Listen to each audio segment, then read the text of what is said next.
Since all of you have had some training, I'd like to begin with a song that for me is a good song for reminding us of what this whole process is about, what it's designed to make possible. I never feel more given to than when you take from me. When you understand the joy I feel giving to you, and you know my giving isn't done to put you in my debt, but because I want to live the love I feel for you. To receive with grace may be the greatest giving.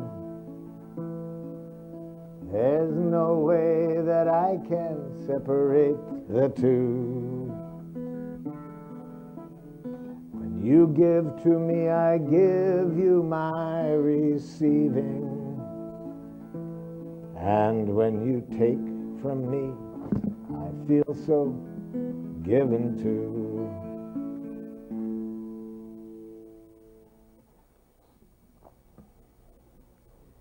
So we all know that, but we forget. We forget about that kind of giving because we get caught up in other stuff. How do you say please in a way that makes people enjoy giving with the spirit that that song was, where the giving is self-full giving? That means it's not coming out of any giving in or giving up. It's not to buy something. It's not to avoid punishment or guilt. It's pure human enjoyment of enriching life, you see. So how do we say please in a way that makes that happen naturally? So we have this immigrant new into the country. And we're kind of in a mean mood, so we're going to play a trick on this immigrant. The immigrant wants to know, how do you say please in a way that creates that kind of giving? So we say now, when you're the most vulnerable and you need nurturing the most, I'm going to show you what to say and how to say it. Now, of course, the immigrant is going to be very interested. And we say, you look at the person and you say this, idiot!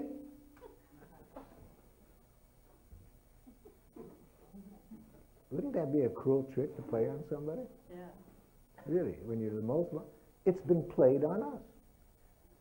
That trick has been played on us because we have been taught a language that when we are the most vulnerable, to say please in a way that almost guarantees we won't get what we want. If that isn't a horrible trick, what is? See? So let me show you what I consider compassion killers. Use any of the following kind of communication, you see, and it's almost guaranteed to make it hard for people to enjoy giving to you. See? Use any language that sounds like a criticism to other people. You see? So get out your mental erasers and let's erase the following words from our consciousness. Right, wrong, good, bad, normal, abnormal, appropriate, inappropriate. Well, I don't want to go on because the list is so long. If you were educated like me, it would take us probably 4 or 5 days just to erase all of the words that are in our heads were put in there through our education that destroy this beautiful game of giving out of the heart.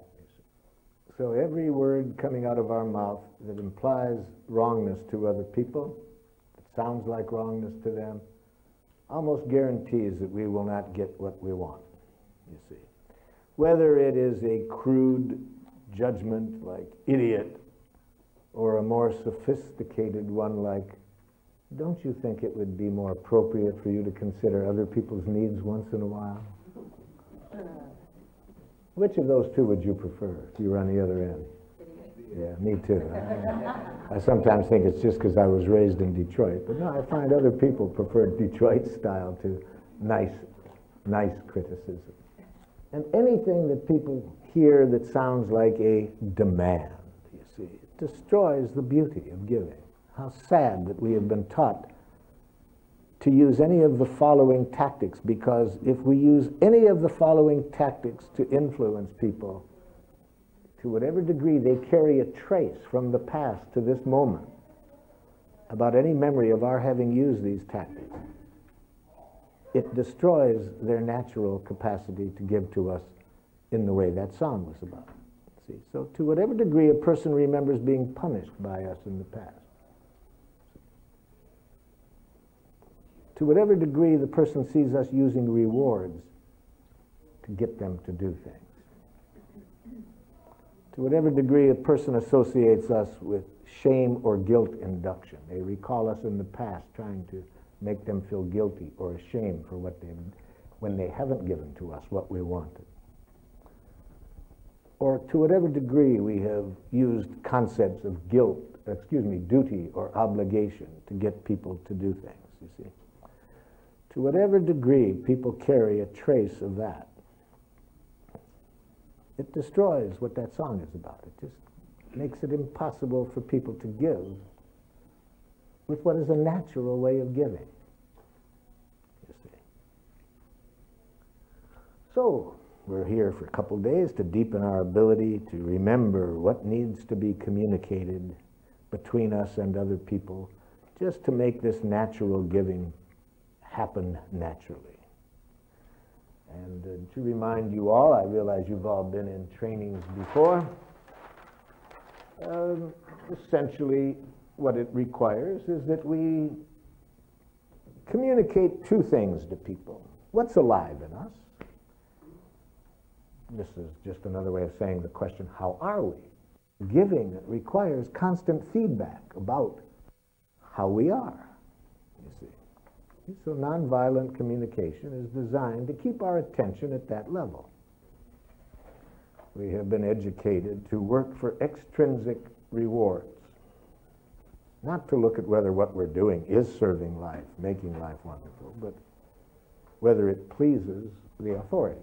So we've been brought up to work for getting rewards from authority, to avoid punishment by authority, so that we will be dutiful citizens and do what the king says or the oligarchy says, or because we've been brought up, educated under domination systems that have been, the purpose of which is to teach you to be docile and subservient to authority. So we've learned a language that doesn't help us to say how we are and what would make life more wonderful.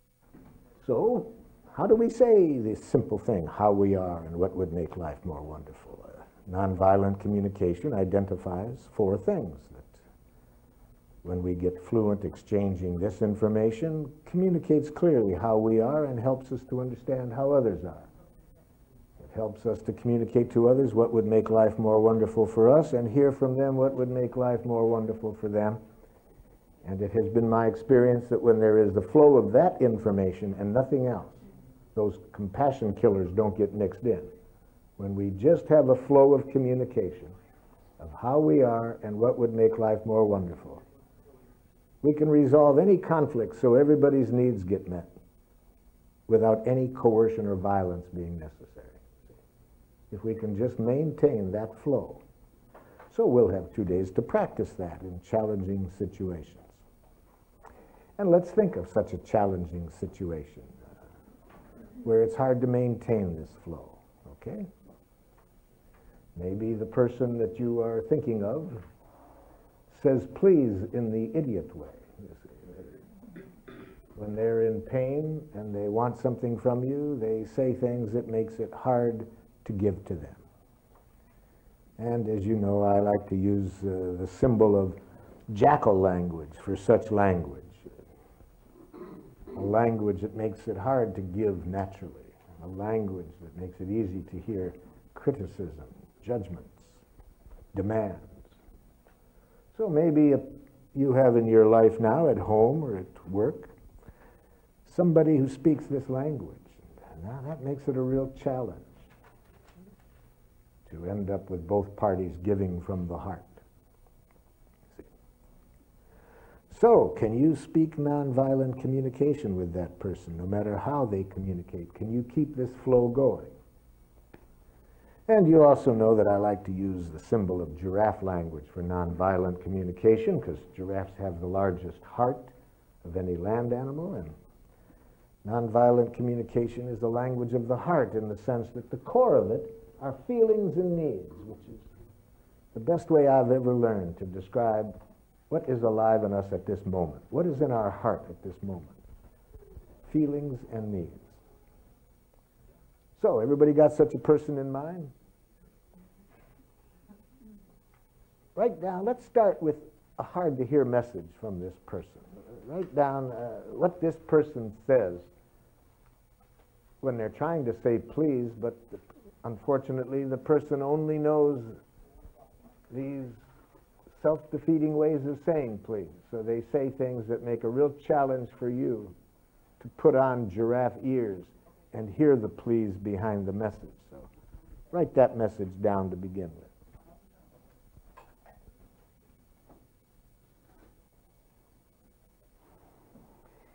And I'd like to hear some of these hard-to-hear messages, messages that are hard to hear the please expressed behind it. Who's got one for us?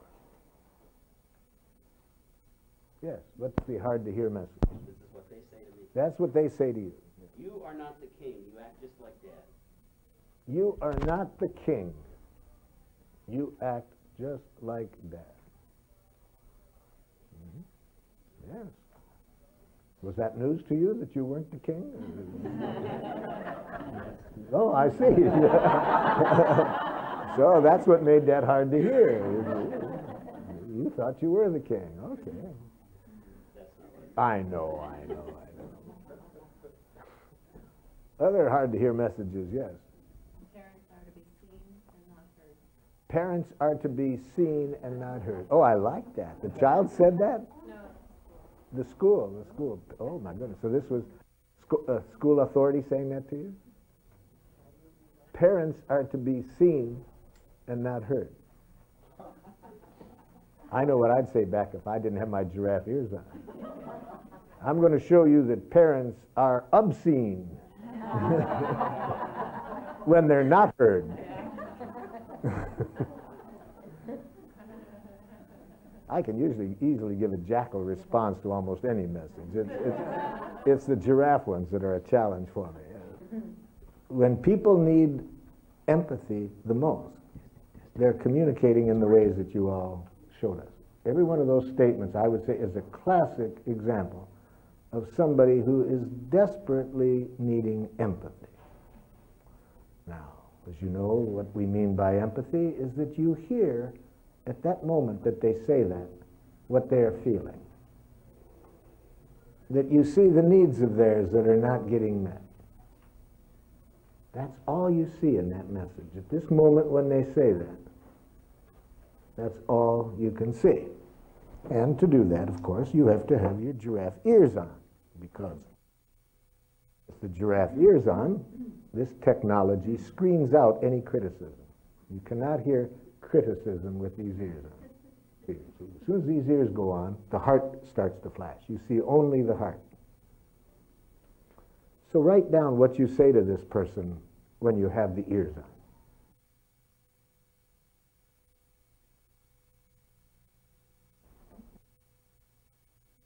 Who's got one for us? What was the original message? Stay away, you jerk, you're bad for me. Stay away, you jerk, you're bad for me. Okay, now what do you say back? Are you feeling angry and needing to be alone? Boy, you confused this poor jackal. He wasn't expecting that. See, the giraffe ears keep our attention even when we're silent. We still have our attention on the feelings and needs. So what feelings and needs are behind the message? Look, don't pull that psychology crap on me. Well, they're angry.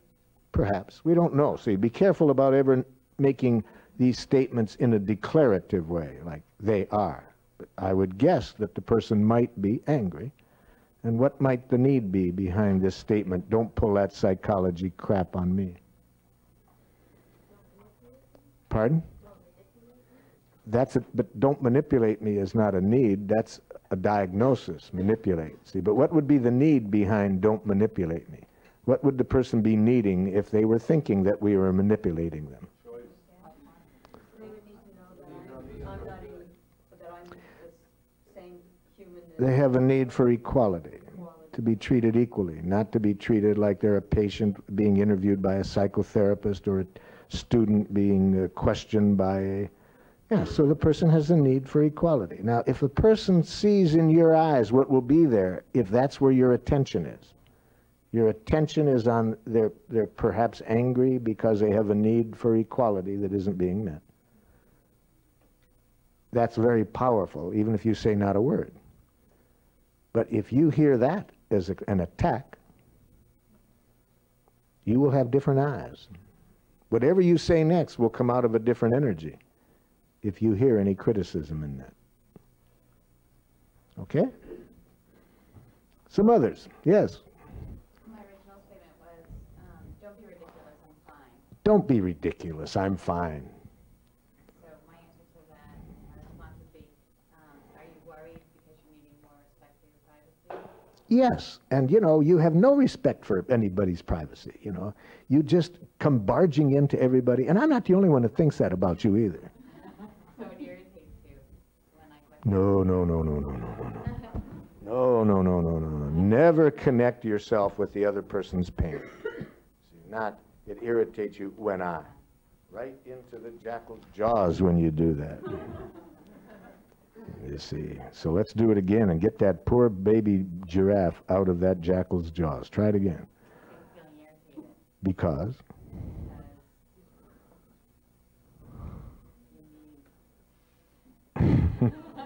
See, as soon as your attention is on the other person's needs, but don't say you need me to, because then the baby goes right back into the jaws. See, so you need what? What is the person needing? Yes, whatever. We don't have to guess right, but we have to sincerely try to guess what the need is that's in there. Okay, some others. Yes. My original one was relax, I heard you the first time. Relax, I heard you the first time. So when I remind you to do the lawn, are you feeling frustrated because you need autonomy? I couldn't think of what the need is. I think that's pretty close. Relax, I heard you the first time. I would guess autonomy. But notice we don't have to guess right. We have to be sincerely wanting to connect with the need. That's all. That's the intent is what's important. Not that we guess right, but that we be sincerely interested in connecting with the person's needs. Yeah, you treat me like, you know, I'm stupid, I don't hear things, you know, and like you just have to get everything done right away. I mean, you know, the world isn't going to come to an end if the grass doesn't get cut today. See, there's no but in a giraffe empathy. If you really are trying to empathize, you don't say but, you say, so you're really annoyed and really want to do things when you choose to do it? Is that what you're saying? Yes. Yeah. And I'd like to know how I could let you know that it's important for me that it be done now without this sounding like a demand. Could you tell me that? Huh? I mean, if it's really important to me now, I have a need for some order, some beauty in our lawn, and I've been waiting for this and it's not done, I'd like it now. How can I say that without you hearing that I don't value your autonomy? I don't know. Well, I'm glad we're talking about this, because this little dynamic goes on between us. I've been doing some research 312 times a day on the average. Accurate? Or maybe, yeah, but, yeah. I've been to mine. I've been to mine. Several of you have heard me say what happened in a similar encounter with my youngest son one day when I said, would you please hang up your coat? And he said, who was your slave before I was born? I mean, yes, I've been there, you know.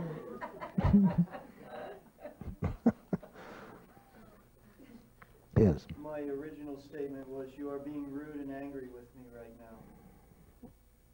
And my wannabe response is, it must be painful for you to be around me. No.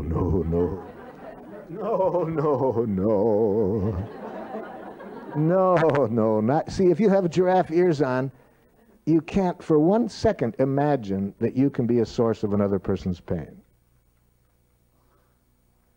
You can't imagine that anybody would ever be angry with you. or anybody would ever not want to be around you. It's just unimaginable. So, no. It's not you that is the problem. It's that their needs aren't getting met. That's the problem. You have nothing to do with that. So just hear the need. That's always what the problem is. The need is what we want to hear. So what is the need behind the judgment? Rude. See? So are you feeling, what did you guess the feeling was? Anger,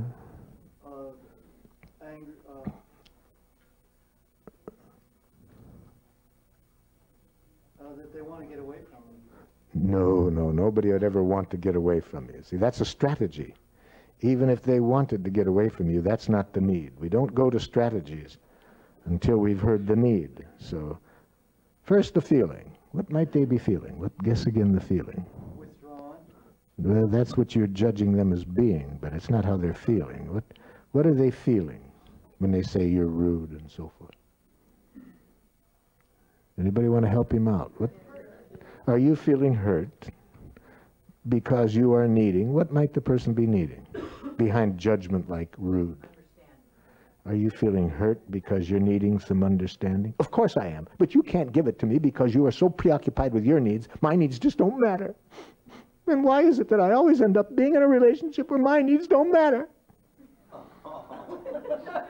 Now, aren't you glad you have giraffe ears? Look at what just a little bit of empathy has uncovered is behind all of this, you see? So now, continue. What is this person feeling? Neglected. No, that's a diagnosis. Don't say words like that out loud to this person. They'll agree with it, and it will reinforce their jackal thinking. We don't want to reinforce jackal thinking. Yes, I do feel neglected. You always neglect. See, neglected isn't a feeling. That's a diagnosis. So how is this person feeling? I need to feel like my needs matter. My needs have never mattered. See, the problem is there's givers and receivers and givers and takers in this world, and I'm a giver and he's a taker.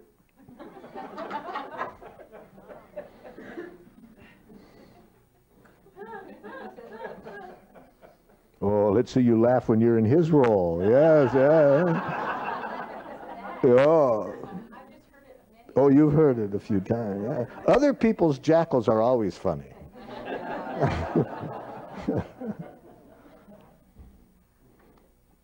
So,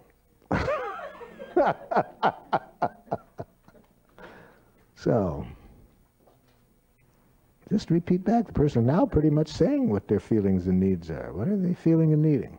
Despair because you're needing what? What do they need? To be heard. I need to feel like my needs matter. They need caring.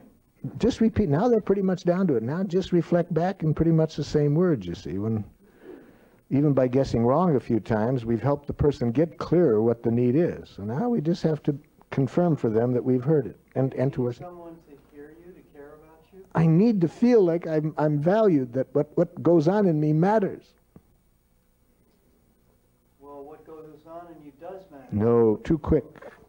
You're trying to fix it before the 6-hour limit, you see.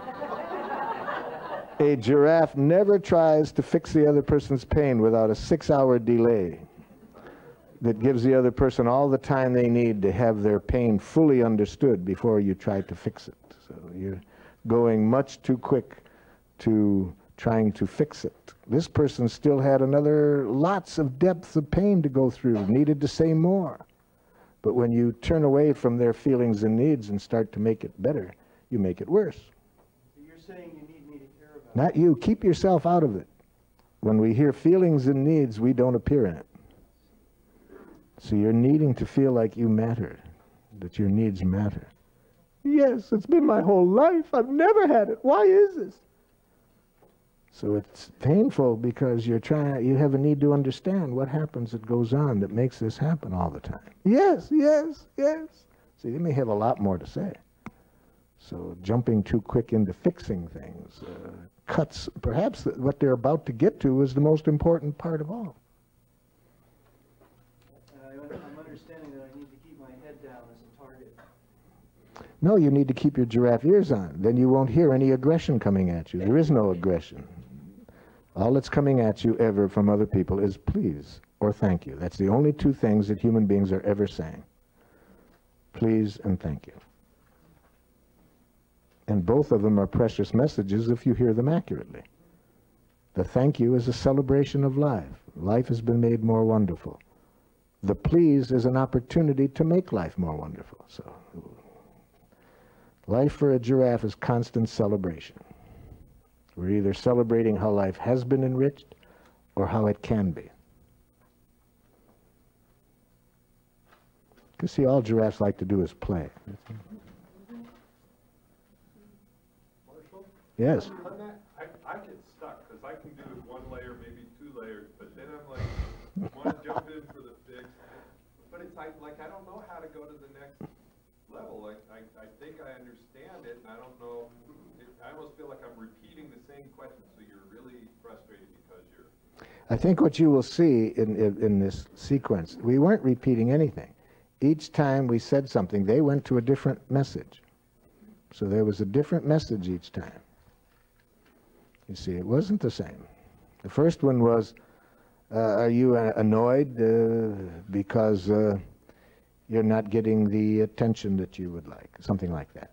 Yes, and why does it always happen to me? So the person went then to a deeper level, despair. Will this ever change? You see, that's a quite different message. This is a cooperative jackal law. Nobody has ever accused me of that before. How is this jacket cooperative? Because he kept going to the next level. Because he kept getting empathy.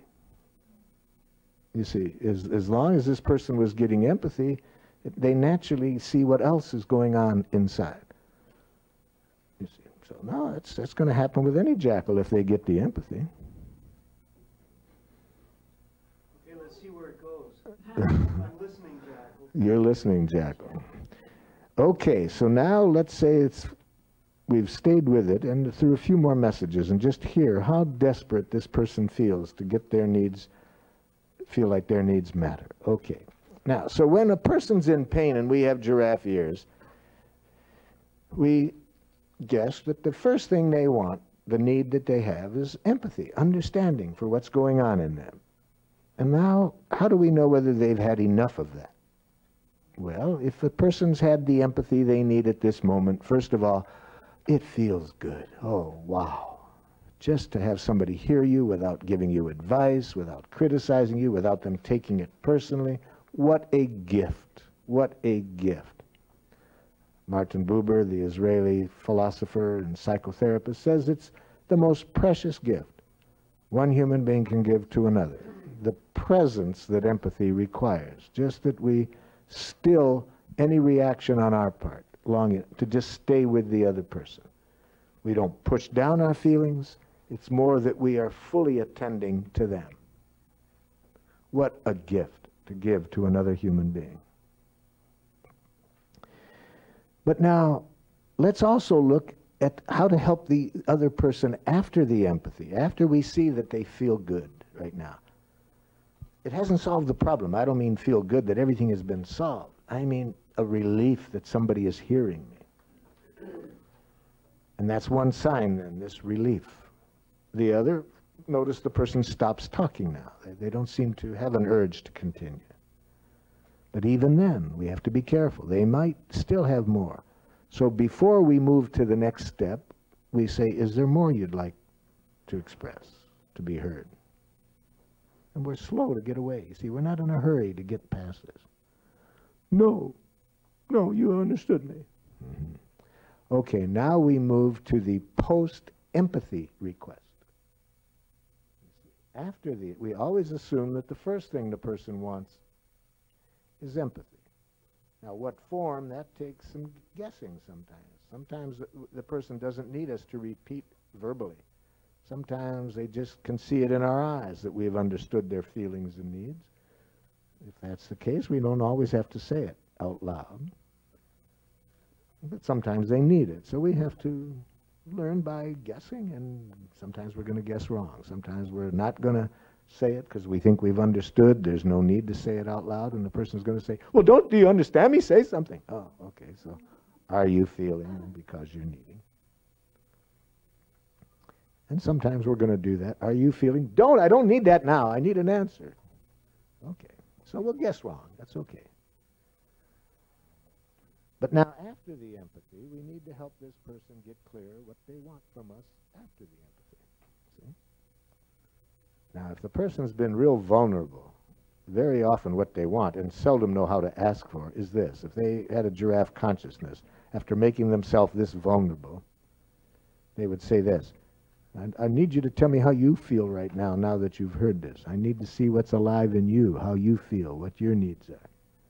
But people seldom are conscious enough to ask for that. The closest they can come is something like this: well, you must think I'm pretty stupid to get so upset about this. But that really means, okay, you've heard me. I'm very vulnerable now. Please tell me what's alive in you right now. How are you feeling? What are you needing? But sometimes that isn't what they want. Sometimes what the person wants is some advice. They need us to suggest some ways that they could better meet their needs. But if we guess they want advice when they need the other, it's very painful for them. If we're giving them advice when they really need to hear how we feel, makes it painful for them. Or if we tell them how we feel when they need the advice. So we need to help the person get clear what they want from us after the empathy. So let's say we're at that point now. So guess what this person might want from you now. Are you hungry or tired? Oh, might want from me. What they want from you, see, you've heard now this pain they have, that they're, keep in mind the central need that you heard was that their needs don't matter.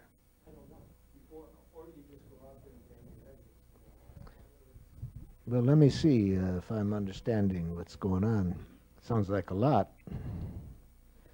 The thing at the moment that I'm hearing the loudest is what a strong need you have to connect with your daughter in a way that nurtures you both. Is that what's really central for you in this? That's very central, and other people. But at the moment, it's this is a good learning for you, because you see this morning that you had a need to connect with her in a certain way, and yet you weren't clear about exactly how to do that. And you saw that the words and the consciousness weren't there for you at the moment. That you needed more of something within yourself before you could give her that. And to me, that's a big step, just to get that far in the amount that you spent so far in the training, just to be conscious at that level. So then now you're wondering, now I want to know what has to go on so that I can really put it into practice in that situation. It's one thing to do it in the workshop, it's another thing to put it into practice right there when you want to do it. So what I'd like to do is go through what the steps would be that I think would help you get there. So we could do it this distance, or you could come up here and we could do some work. Would you be willing to do? Come on up. Yep. So this is where it really helps me to be part of a giraffe community of people that I can call on when I get stuck and I'm not in touch with what's going on in me that's keeping me from being able to connect with this other person. And so more than a few times I can recall calling up a friend of mine and say, could we spend some time together today? You know, this kid is driving me nuts, and everything I say is making it worse, and I just really need to get connected to what's going on in me, what's being triggered in me that's so painful, okay? And how wonderful that I have had an abundance of people with giraffe ears who, when I say that, and we get together, they do not give me advice. They do not give me sympathy, you see. They do not tell me, well, you think you have it bad. You should hear what happened to me the other day with my child. But they're really able to hear the pain that's going on in me, even when I'm not too clear about it. Even if I want to say to them, look, I don't want to say it in giraffe. I don't know how. If I could say it in giraffe, what's going on in me, I probably could handle it myself. But I just got a whole bunch of stuff going on in me, and I need to say it, and I need some real help in getting connected. So the other person has giraffe ears. They'll help me. They'll listen for what's alive in me, you see. It just looks to me like this kid is going to do whatever he wants, and he doesn't give a damn about anybody else in the family but himself. Yeah. So it's kind of, you're feeling aggravated and would hope that your needs and other family members' needs would be taken into consideration. Yeah, and you know, I know that I've probably asked for it because I know how I've been treating him in the past, and he's still carrying that with him. But I've been trying hard, and you know, damn it, it's hard to, it just seems like it's never going to shift. Yeah, so you're feeling bad because you would have liked to have treated him differently in the past, and now you're afraid that that's going to get in the way of connecting with him now in a way that you'd like. See, so if I can have somebody around that can help me deal with that, I'm much better able then to go to the sun. So let's start with that. I'll be your friend, your giraffe friend, and just tell me how you're feeling now about what happened this morning with your daughter. I feel totally inadequate to establish a connection with her right now. I feel that now that I have some awareness around nonviolent communication, I see that a lot of the ways that I've been approaching her have been non-constructive in terms of establishing it. So you're frustrated, if I'm understanding you, because you really have a need to connect with her, and the skills for doing it you're not finding. That's right. Notice he had a lot of inner jackals about his being inadequate and self-judgment, and notice with giraffe ears I translated his message just into his feelings and needs, you see.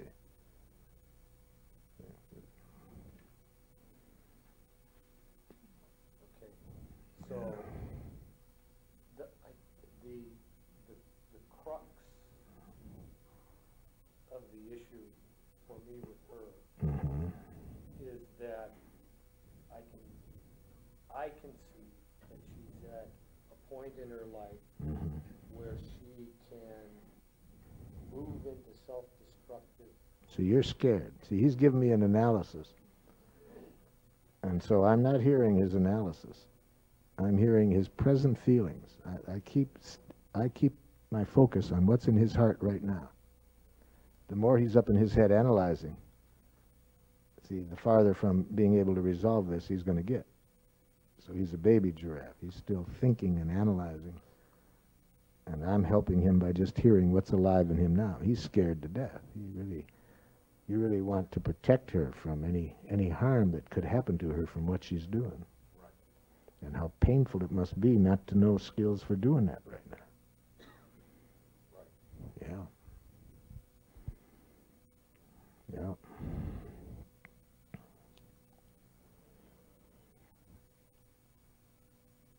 Have you gotten enough understanding at the moment to try now to practice doing this differently with her?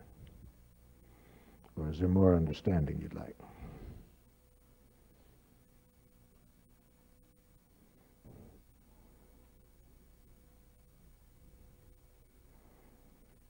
I have a strong desire to be a good father.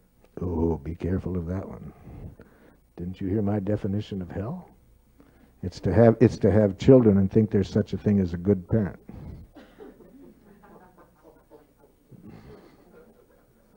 Ooh, be careful of that one. Let's translate that into giraffe. So you have a strong desire to develop skills that will help you connect with her in a way that will be good for both of you. Yeah. That's a lot more fun than trying to be a good father. That's almost as suicidal to try to be a good father as to be a competent male. No, I gave that up. Oh, well, good. I'm relieved, yes. Yeah.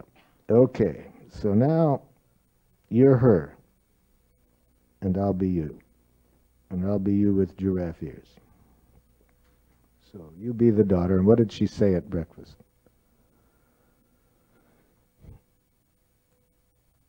Well, I started by saying, I'm feeling disconnected. I'm sad, daughter, because I'd like to be connected with you in a different way. And how do you feel when I tell you this?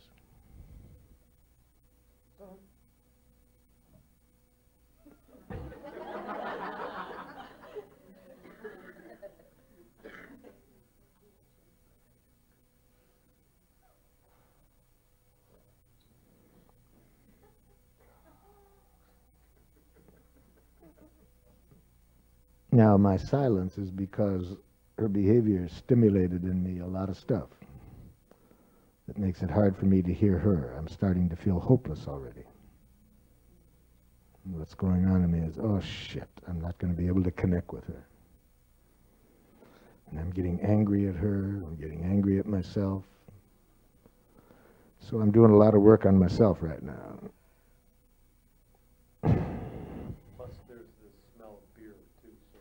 Yes, plus a lot of fear and rage all mixed together, because those two go together, because I'm a baby giraffe. And it's hard for me to stay connected to the need for her safety. I just go up to my head as, doesn't she know what the hell she's doing to herself? I know you'd never think that way, but I would. You know. I used to get angry at my children for running in the street. 2 years old, as though they should know better. But behind that, I was scared to death. But I didn't know how to get in touch with the fear, but I knew how to get in touch with the judgments and the anger. Okay, so I give myself some emergency first aid empathy right now. And it sounds like when I say I'd like that connection, you feel tense and are not too clear what's wanted of you. Is that what's going on for you right now? I don't know.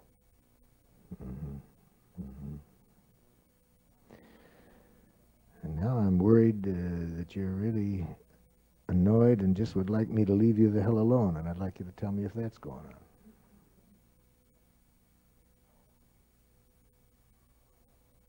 I'm really still asleep. If you wouldn't drink so damn much, you wouldn't get so sleepy. That's going on inside of me, but I had the good sense to bite my tongue and not say it. So now I have to give myself some other empathy, because I'm angry now. If you wouldn't drink so damn much and go to sleep at 3 o'clock in the damn morning, you wouldn't be so dead. But I know you'd never think that way. I'm giving myself out loud the self-empathy. I'm pissed right now. I'm just so frigging angry. What the hell does she expect going to bed at 3 o'clock and half drunk? You know, what's she doing to herself? Does she have any concern for herself? Then at least she should be aware of how this is affecting me.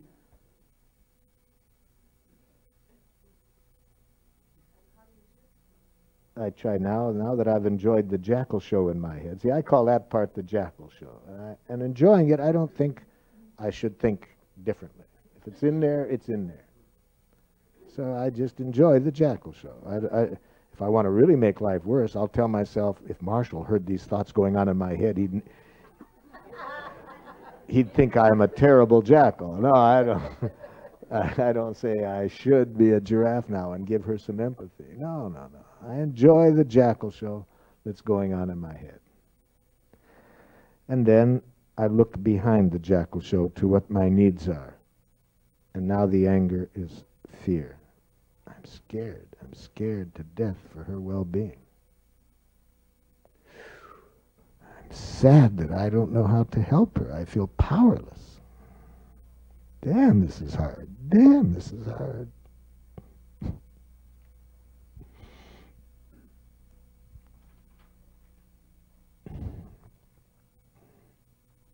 Then I can start looking for her, because I've got myself back to life.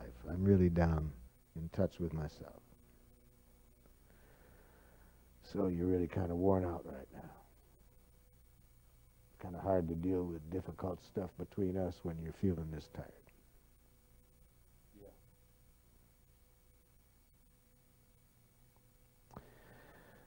really hope that we could at least get a start at it right now, though, because I'm scared to death.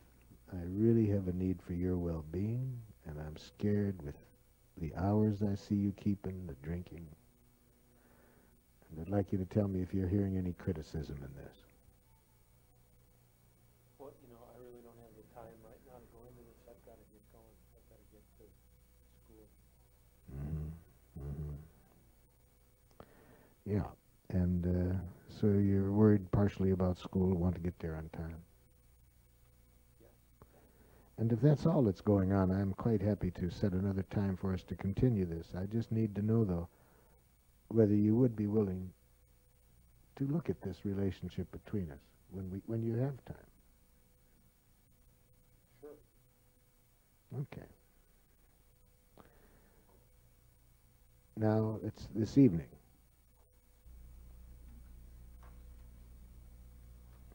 I'm glad that you've agreed to continue the discussion, and I just need to be sure that you're doing it because you want the same thing I do and not out of guilt or afraid of my reaction. So I'd like to really tell me how you are feeling about this conversation right now. I don't really know how I'm feeling. Kind of mixed, not too sure. The one thing I'm feeling is deep gratitude that at least you're willing to do it, because I have such caring for you and tenderness for you, all mixed together with fear and a bunch of feelings, and it's a gift for me that we're having this opportunity to talk. And I'd like to know how you feel when I tell you about all these strong feelings that are going on in me in relationship to this talk right now.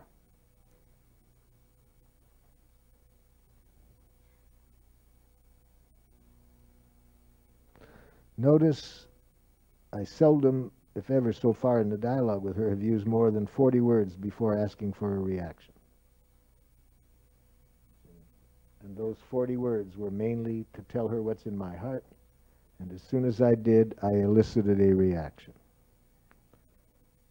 The more words we use before getting a connection with the other person, the less connection there'll be.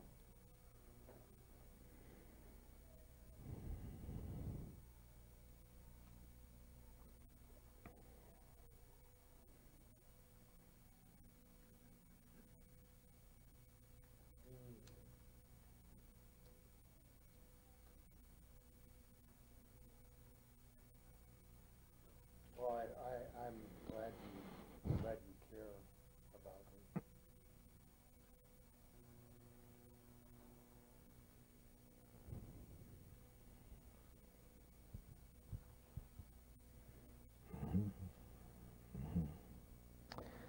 And I'm going to say some other things, and it would be a great gift to me if at any time you hear me criticizing or making any demands, that you stop me.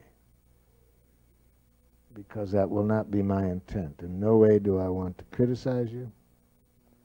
In no way do I want to pressure you to do anything that you don't choose to do. So it would help me if you'd be willing to stop me at any time you hear either of those things. Would you be willing to do that? Okay. I'm scared when I see you drinking beer.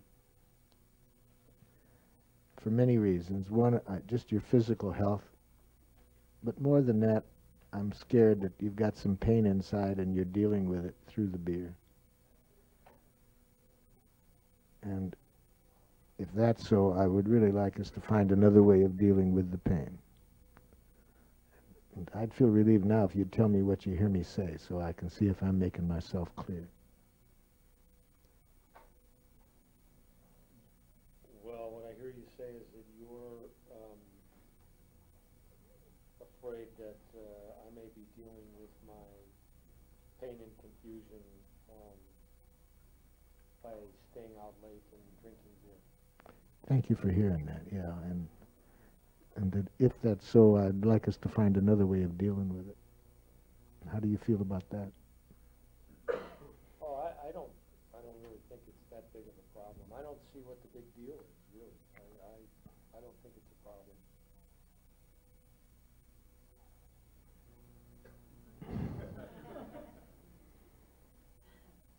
I'm wanting to give evidence now of why it is a big problem. How much beer I see going on, some things that have happened when she's been drunk. So I had to take a deep breath.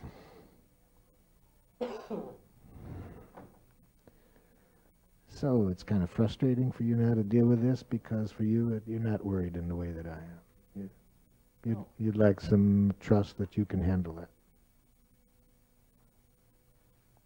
I can take care of myself. I can take care of myself. That helps me get clear then. I guess what I'd really like to do is leave the drinking for the moment, and I'd really like to know what it would take for you to share with me what is bothering you in a way that you would feel safe to do it, so I could feel more connected to what's really going on in you. What would you need from me to feel the safety to do that?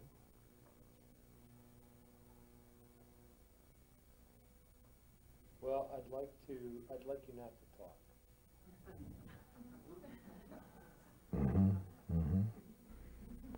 Yeah. Yeah. So you're thinking of some of the discussions we've had and how uncomfortable you were with that, and you'd like to avoid getting into those kind of listening to me talk about things.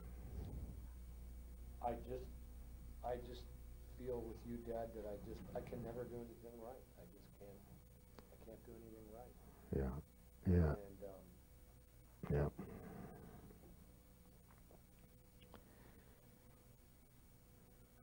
Now I'm jackling myself a bit. I'm thinking of all the lecturing I've done and beating myself up. See? And I hear behind that just my sadness because of how much I want this connection. Now I can start to hear her again. So you certainly want to avoid getting into any discussions that end with you ending up feeling hurt because you didn't get the understanding you wanted, and instead were hearing criticism. yes, right. Yeah, yeah. And I feel really sad because I would have liked to have listened so much differently in the past than I was able to. So I have no trouble understanding that need of yours. I would have liked to have responded differently. That's mourning in giraffe. You see, I didn't think I'm a bad father. I'm very clearly just mourning that I would have liked to have responded differently than I did.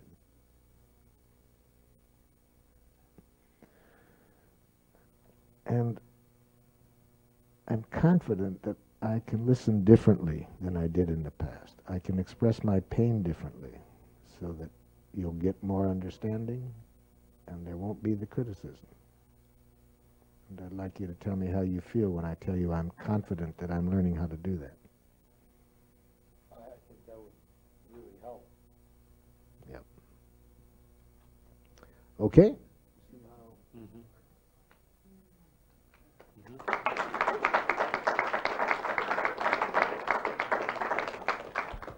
Now you do it.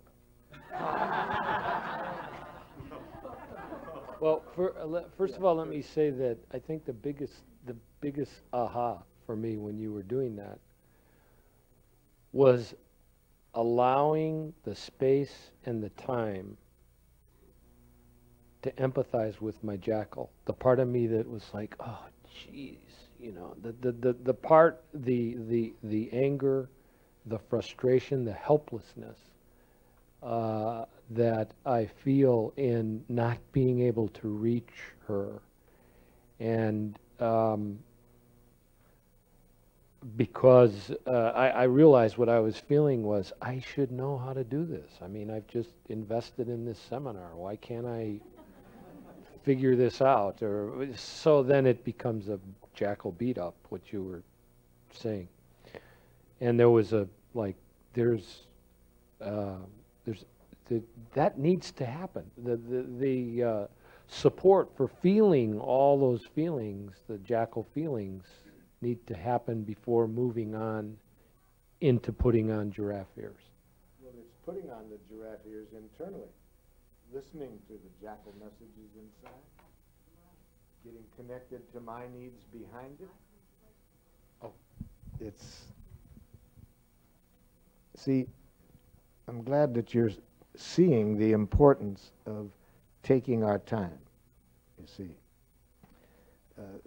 Many of you have been in workshops before, have seen me show this picture that I carry with me everywhere I go. It's very powerful for my daily meditation. It's it's a picture of a son of one of my Israeli friends, and the son is in this picture about 21 years old, and he's wearing a t-shirt that says, "Take your time on it."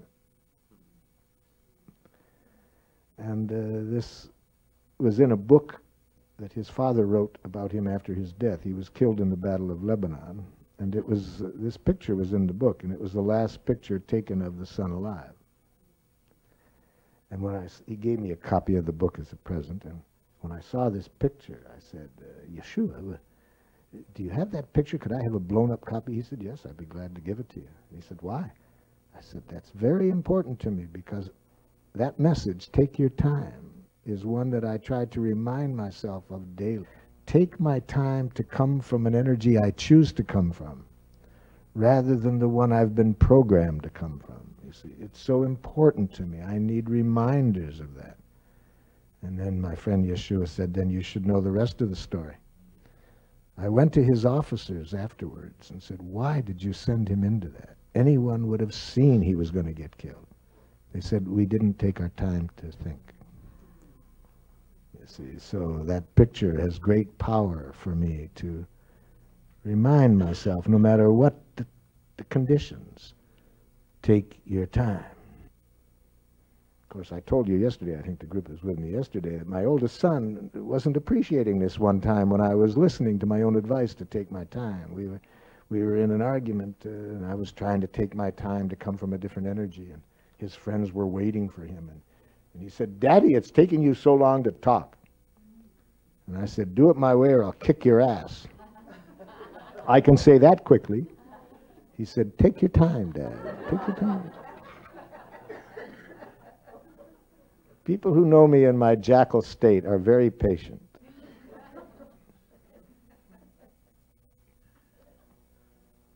Yes, taking the time to come from an energy we choose to do the work on ourselves at that moment. I call it bringing myself back to life.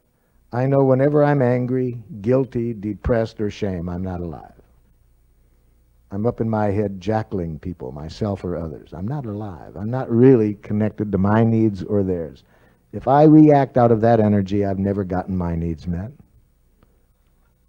So take my time. Take my time. Come back to life before I open my mouth.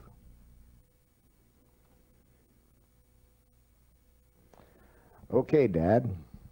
We'll use this mic here, so I'm sitting there like this. What do you say to me?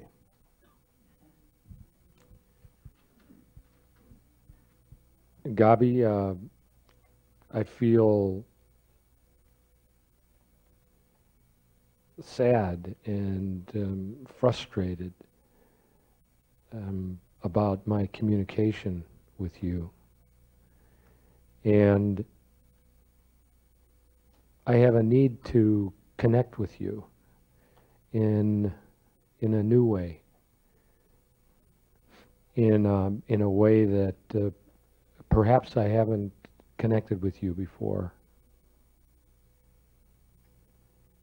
And I was okay, and I was wondering if you would like to talk about this. Whatever.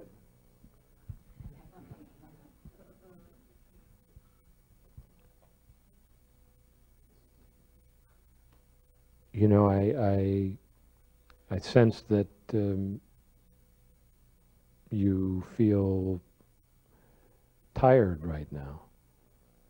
Yeah. It's just what I want right now, to hear your criticism.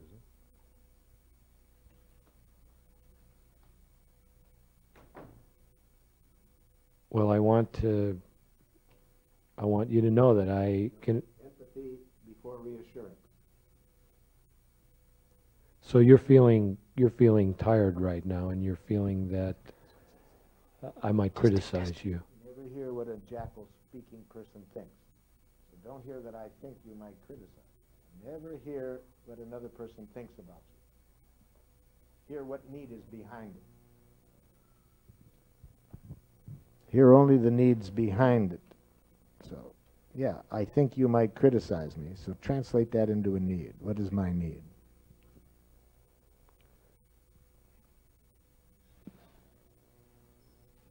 That you're feeling protective. You need to protect yourself from You have a need to protect criticism. yourself from criticism. Yeah. Now I can hear what you were about to say first, but I needed that empathy first.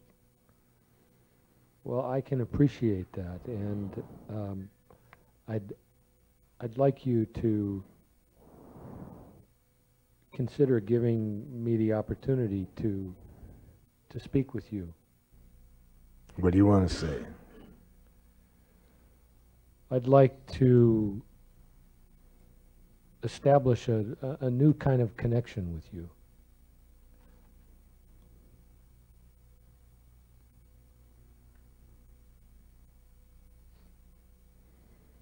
With the speed of light, go to a present request. After your needs are on the table, with the speed of light, elicit a reaction from the other person. I'd like to establish a new kind of a connection with you, and I'm wondering when a good time would be for us to sit down and explore that. Okay, we're there at that new time now. Okay. Now we're at that time, so what do you want? Say the same need now. I said to you earlier today, I wanted to establish a new connection. And what is your present request of me right now about that new connection?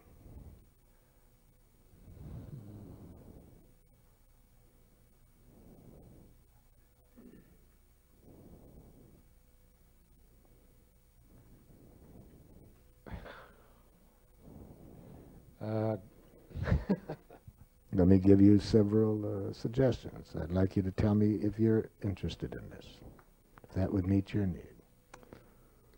Gabi, I'd like to establish a new quality of connecting with you, and I'd like to know if you'd be interested in that. What kind of connection? But now notice, you see, he used far fewer than 40 words. He didn't go on to explain the new connection. Now I'm asking for what I need to know. We have a dialogue going. He's not talking at me. So now what kind of connection? A connection in which I can better understand what your needs are. End on a present request. Does that clarify for you the kind of connection I'm talking about? You see, always end on the present request. That keeps the flow going.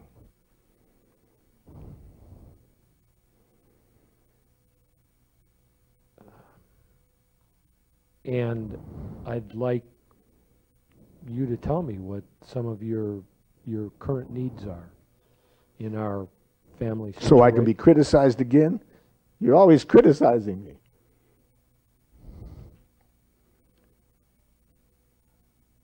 Gabi, I can see that you're hurt by some of the things that I... Are you feeling hurt? Never sound like you're telling the person what they're feeling.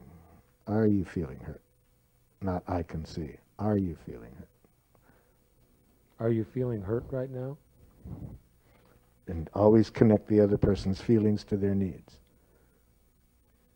Are you feeling hurt right now because you're not being seen? That's my thought, but hear the need, because you have a need for understanding that isn't getting met. Are you feeling hurt right now because you have a need for understanding that isn't being met? Yes, yes, you're always saying cruel things to me.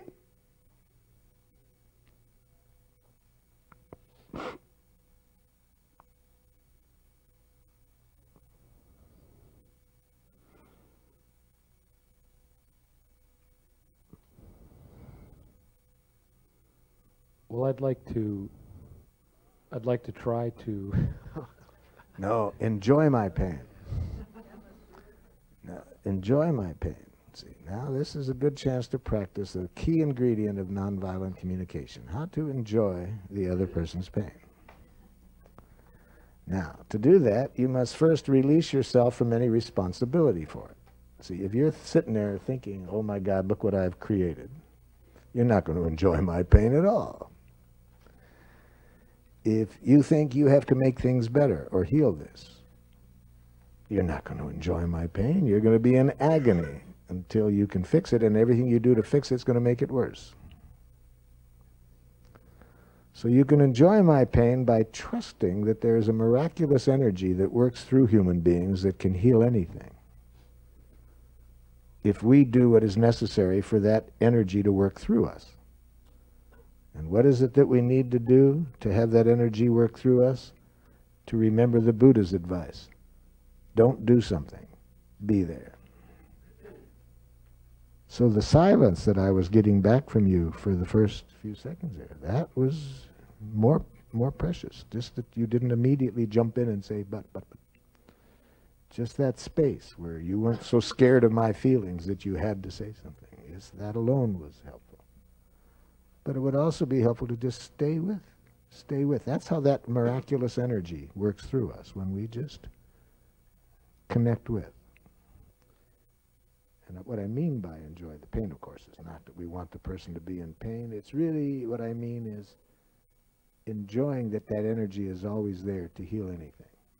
That we don't have to fix it. That energy will. That's what I mean by enjoy it. To trust that energy and do what we can to let it work. So, in addition to the silence, which was powerful, continue with, are you feeling because you're needing? Even if you do it silently, that would be helpful, as long as that's where your attention is. But say it out loud now, just to get the rhythm. Yes, so you can keep saying these things and make me feel terrible? I don't need any more of that.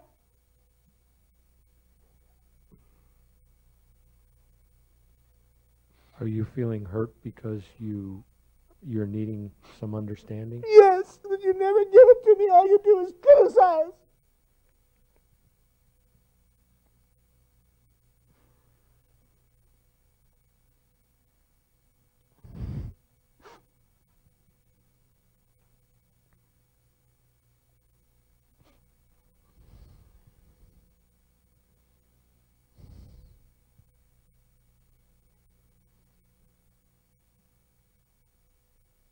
Okay, I got the empathy from the silence in your eyes.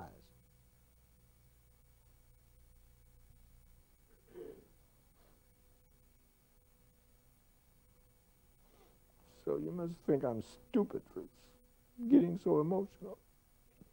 That's my way of saying I need to know how you feel now, Dad. I've made myself very vulnerable.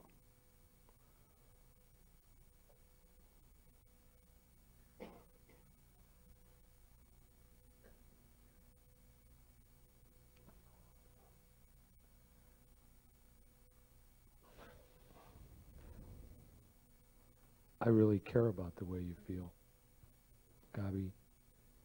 And I have a need to be connected with you. And I'm wondering if you'd be willing to continue to explore this with me.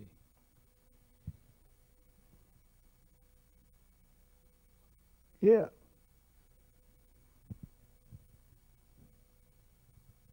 Any reaction?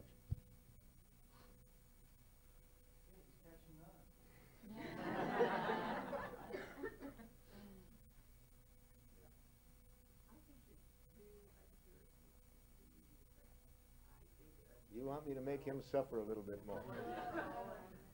Yes. I think it could have happened this quickly, and it could have been another hour, 2 hours, but I just wanted us to get the rhythm. Yes. I didn't quite understand 40, you shouldn't say more than 40 words, or I didn't quite get that. Yes, generally, unless you just want to talk about boring subjects, and you don't want any connection. I'm saying that when we want a connection with people about emotional issues, express what's in your heart, your feelings, your needs, in about 30 words, and then take the rest of the 40 to make a present request. Human beings in an emotional situation, it's asking a big gift to them to give you their full attention for the 40 words. More than that, your chance of getting the attention you want is... But one of the reasons we use more than 40 words is we're so scared about making ourselves vulnerable. That most of the unnecessary words that we express are to justify our feelings or to justify our needs. We think we have to justify, sell the other person on the importance of something, not realizing that those words decrease the likelihood we're going to get the connection we want. So feelings and needs, and then quickly. That should be 30 words to say what they did, our present feelings in relationship to it, our needs, and then present request. And when it's one person that we're speaking with, keep in mind it's always the same request. I'd like you to tell me. Now, what we want them to tell us, that can go in different directions. But we usually forget that, see, because this requires our living in the moment, our being alive right now, being conscious of what do we want. And that's a consciousness that not many of us have developed. I'm very concerned about reestablishing trust with her right now. And I want to be empathetic with her own needs. And if her need isn't to have eye contact with me or to even face me bodily, I want to respect that. Because part of what I'm feeling is that out of my intention to connect, I can be overbearing. And in that overbearing, I want to, in many respects, I want to give her, even though I know you can't do this, I want to give her the power. You want to respect her choice. I want to respect her choice. I want to be more attentive to her own needs and her own power. And if that means backing off physically and not being so interface. But I think there are times when the other person wants this desperately. More than the words, they would like me either to have the eye contact or to touch them. And so then I do that with somebody and they say, leave me alone, quit patronizing me. So that's what's fun about human beings. We can never know ahead of time what's right, but we'll find out. Yeah, so sometimes it helps, and sometimes it doesn't. So we have to be conscious as we're offering it. How is the person receiving it? Is it in harmony with their needs? Sometimes that touch is more important than any words. Sometimes, but I want to make sure when I touch, it isn't, there, you'll feel better. See, it's not to do that. It's just another way of saying, I'm with your feelings and needs. I'm with you. I'm with you. You've made it so obvious, I don't think I need to say anything, but I'm with you. You're aware of how important this whole thing is to start with oneself. If you're not connected to the life in yourself, it's going to be very hard to connect with others. Reminds me of a time right here in San Francisco now, I think it was about 1970. I was a participant in a workshop, and at one part in this workshop, we were working in small groups, and one of the activities they gave us in the small groups was a rejection exercise, to pick one person in the group who you felt the least comfortable with, lead them by the hand out of the group, then go back to the group and explain why you didn't want that person around. So that person got a chance to know you were being talked about. Okay, you got the exercise. Then after this, after everybody had a turn, if you wanted to know and you were one of the rejectees, why, you could ask for it. Okay, so I was in a group with 5 other people, and I was selected by 4 of the other 5.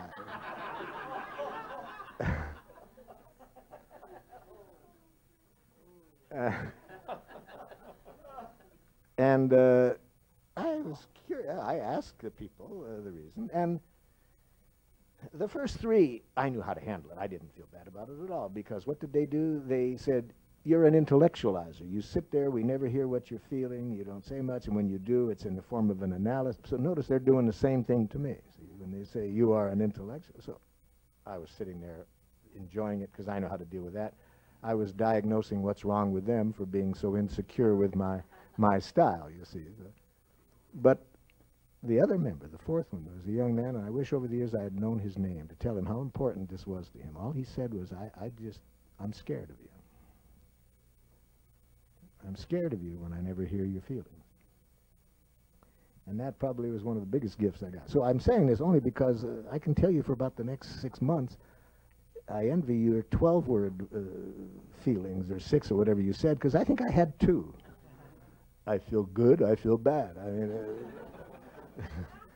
but even that made a difference, that I was looking for the feelings instead of immediately with the analysis. I'm also thinking of a woman in Topeka, Kansas. She went home with those lists, and she had an argument with her husband the first evening, and she said, just a second, I want to use what I was learning today. It says for me, what am I feeling right now? Let me look. She goes down this list, right? And she says, my 2 children got up, and they looked over my shoulder and said, Mommy, is it this one? No, it's not that one. And then she said, even my husband got up, and he gets over. He says, what about this? Yeah, that's it. And then we all laughed. We just saw it and laughed, you see? So how wonderful. Yeah, that's a good way to learn. Kind of game of humor.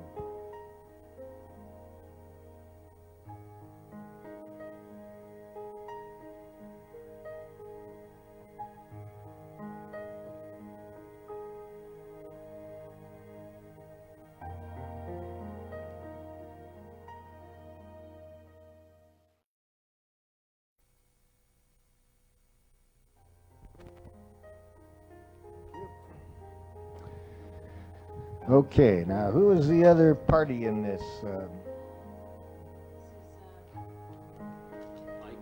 Sorry. Oh, I feel incredibly vulnerable about this. This is my, don't know how to define her, my lover, I guess. Okay. Has been. There's been, well, anyway, yeah. So, anyway, talk friend, directly lover. to her. Let's hear the message that you started the day with. What is my message to you that's hard to deal with? What is my message? The one that I asked to begin this whole dialogue. The hard to hear message. The please that's not easy to hear is a please. That it's not easy for her to hear, No, or it's easy for me to hear. What does this person say that's not easy for you to hear with giraffe ears? Well, it's more what she hasn't said. What hasn't this person said? What's going on? What's been going on? So we were living together, and there was a clearly expressed. Let's just talk to her now. Okay. Let's just talk to her now. You see, just then you started off. What do you want to say to her? Speak in giraffe as best you can to start off. So what do you want to say to her? I feel a lot of pain and sadness that you haven't let me know what's happened. Now, if you want to what's been going on with if you? you want to bring the other person into it, Yeah. start with when you. Oh, okay. But after you get the pain, I feel pain, and now you say that you. That won't work. It's going to be Okay. very hard for the person not to hear that they're being blamed for it. You see, once our feelings are on the table, we want to connect our feelings with the speed of light, with our needs. Okay. And once our needs are on the table with the speed of light, a present request. Everything else that gets in the way between the feeling and the need, going to reduce the likelihood will be understood. Everything else that gets in the way between the need and the present request is going to reduce the likelihood. So if we want to make an observation, I would recommend starting with it before you get to the feeling.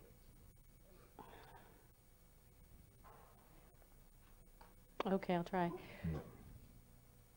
It feels difficult to get from what seems like a distillation of a story to the essence.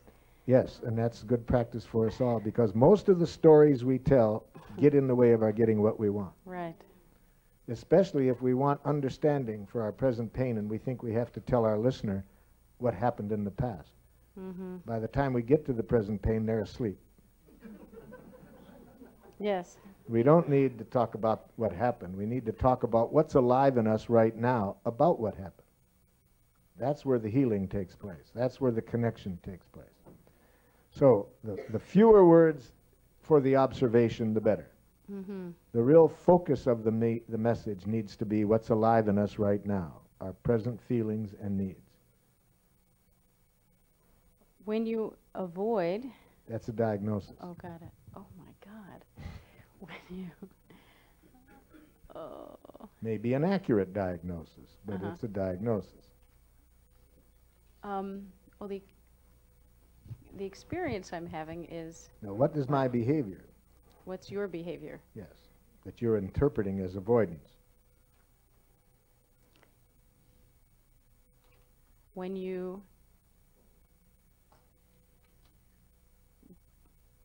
don't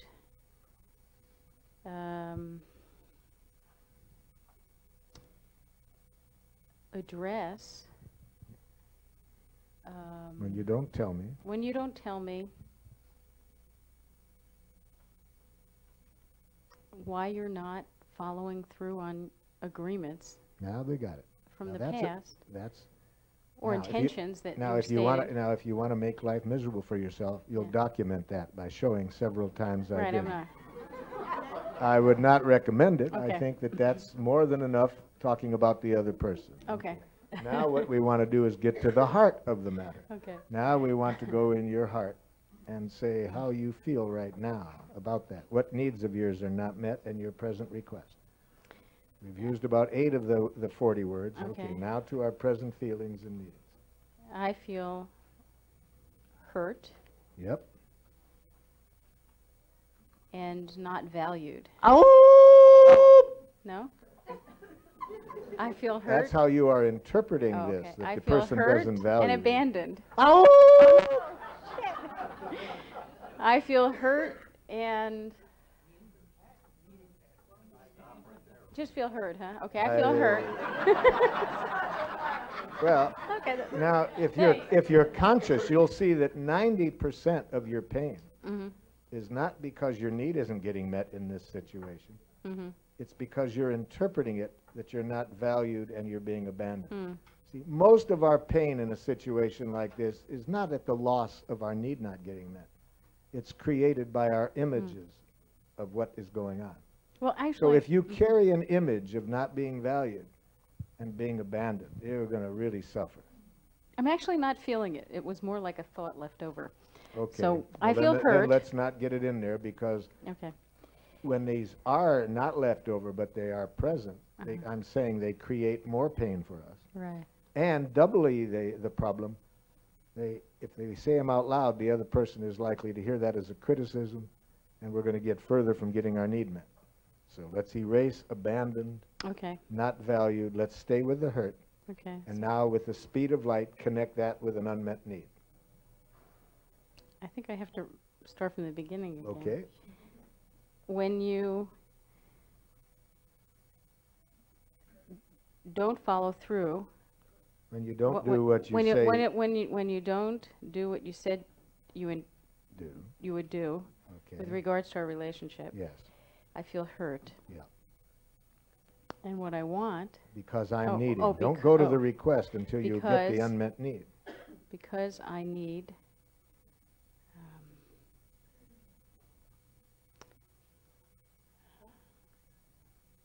connection,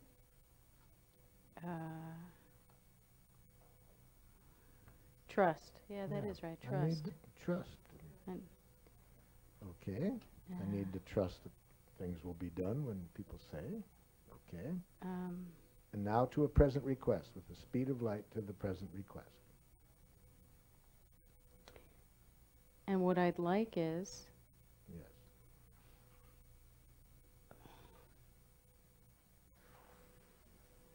for you to follow through on That's What- general and future. what I'd like- It needs to be a clear present request. That's a vague future request. I'd like you to follow through. I'd when like you say- to let me know what well, That's a future thing.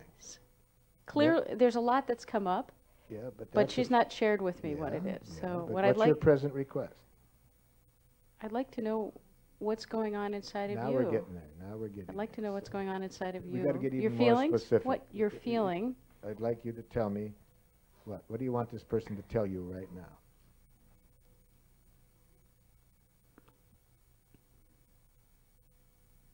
Where you're at, how you're feeling. But those are two different things. Where you're at could take 4 hours and not give you the information How you're you want. feeling. Okay. About your previous commitments. About the agreements that we made? Yeah, about the agreements we made. Good. That's the 4 things. Mm-hmm. All right. Now, what would be a challenging reaction for you to get at this moment from the person? That would be a good test for your giraffe ears. Yeah.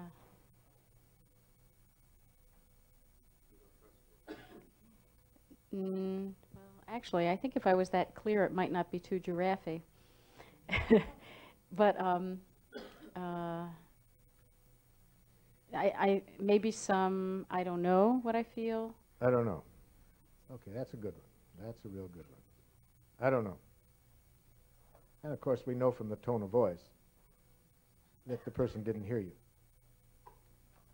See, if a person hears what's in our heart, you will feel from the tone of their voice and the look in their eyes that they just received a precious gift. This doesn't sound like this person received a precious gift. I don't know. So we know they didn't hear us. Anytime the look in the other person's eyes are not the look of a little child receiving a gift from Santa Claus, we know they didn't hear us. If we've spoken pure giraffe, we will see in the other person's eyes the eyes of a child receiving a gift from Santa Claus. If they look like this, they're hearing a demand.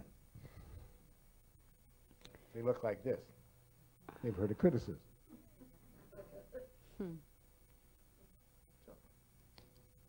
I don't know.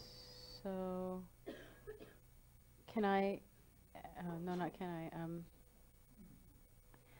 I'd like to ask you to tell me what you think I said so I can tell if I've made myself clear.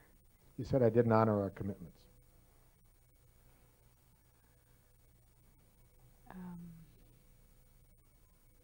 Yeah.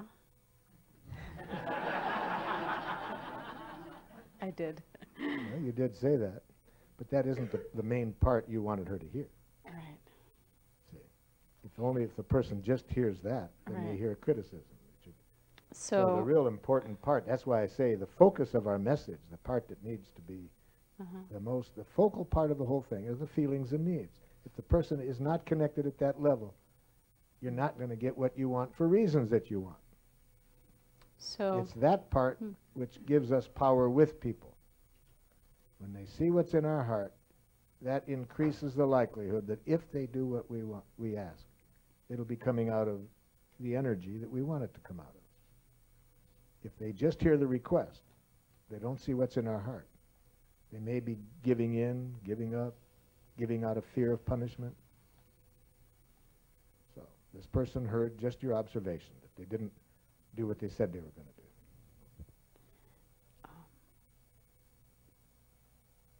do. I also said, I also would like you to hear that what I really need, I'm sad because I need to feel connected with you, and I want to know how you're feeling about that. Well, I'm sorry if I hurt you.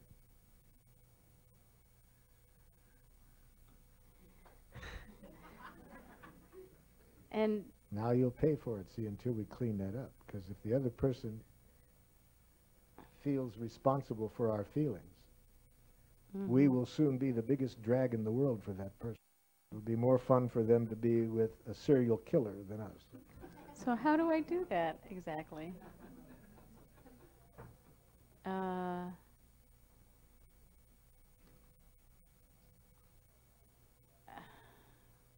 Well, you need to point out that she didn't hear what you said. So let's learn how to correct the jackal's misunderstanding. First of all, we do not want to say, that isn't what I said. We do not want to say, you're misinterpreting me. We do not want to say, no. What do we say? Thank you. Thank you. Yes, because the person did what you asked. She told you. You didn't say, I want you to tell me what you heard me say and get it right, sucker. You didn't say that. You said, I'd like you Tell me what you to tell me what you heard so I can see if I made myself clear. So she told you. She's hearing you blaming, guilt-tripping her by telling her that she's making you feel sad or hurt. So she's apologizing. I'm sorry if I hurt you. I'm sorry if I made you feel sad. So you need to say, thank you for telling me that's what you heard. I'd like you to hear a difference between what your stupid jackal ears heard and what my giraffe tongue said. You don't want me to say it like that. Yes, I want you to say it. Okay. But I'm not sure it would be the best for you to say it then. Maybe I need to just be willing to hear it inside and talk to myself for a minute. What we need to do is just be aware of how frustrating it is for us when our messages aren't understood. And give ourselves some empathy for that, so when we do say, I'd like you to hear it differently, it doesn't come from that energy. Well, the one... It really comes from, thank you for giving me this chance to be clear. But I'd like you to hear a difference between my saying you're responsible for my feelings or you made me sad. And just that the main thing I need you to hear is what need of mine isn't being met. See, that's the main thing I need you to hear, that the need for connection. So could you tell me that part? So it's mainly you want me to hear your need for connection isn't getting met. Thank you for hearing that. Okay. So now what do you want from the jackal? The jackal's understood you. Now what do you want? What I want is to know how you're feeling about the commitments you made in our relationship. I feel that you're too demanding. Oh my gosh.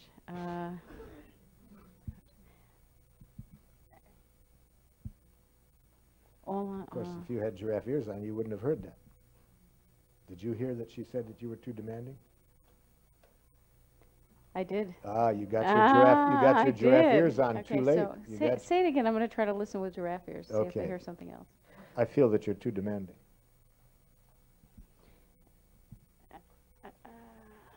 Are you feeling a little uncomfortable with me asking this question? Nope, not with that. See that? Oh. Still the same variation. Oh. Still taking responsibility for the other person's feelings. You say that's still implying that you are causing the other person's feelings. Okay.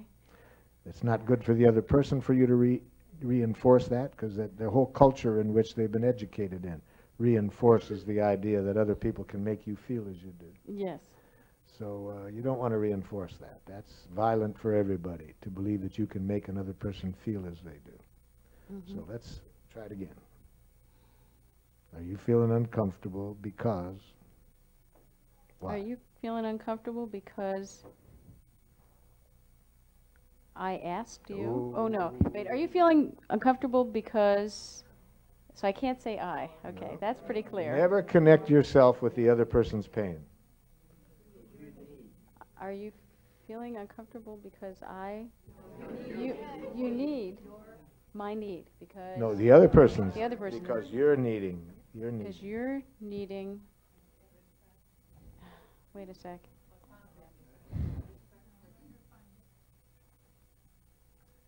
Autonomy sounds more right than anything anybody else is saying. Because you're needing... But you're wrong. Do I go right away there to there? Yes. Okay. Yes. Even if you don't do it out loud, that's all you hear are feelings and needs with giraffe ears on. You never hear what another person thinks about you. You'll live longer. I'm just not sure what she's needing. We don't have to be sure. Even if you guess wrong, better to guess wrong what the person is needing than to hear what they think about you. Well, are you feeling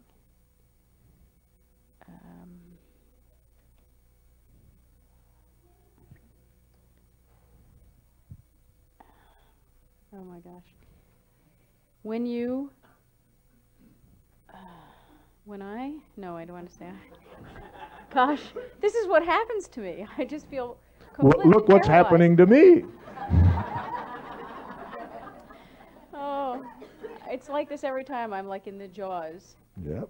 And Yep. I just feel so, like, devastated. Yeah, it's very painful when you get caught up in that and don't know how to get out of that. Yeah. You'd really like to be able to connect without having to go through this. It's torture, kind of.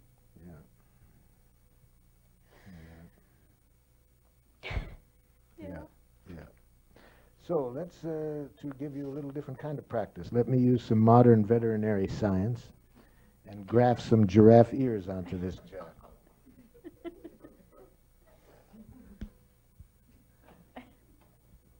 Okay, now you don't have to worry about giraffe. I've got the giraffe ears on. I'll do the giraffe work. So very often this happens in our relationship to you, and you'd like me to see how painful it is when you get caught up in what I say and lose connection with yourself.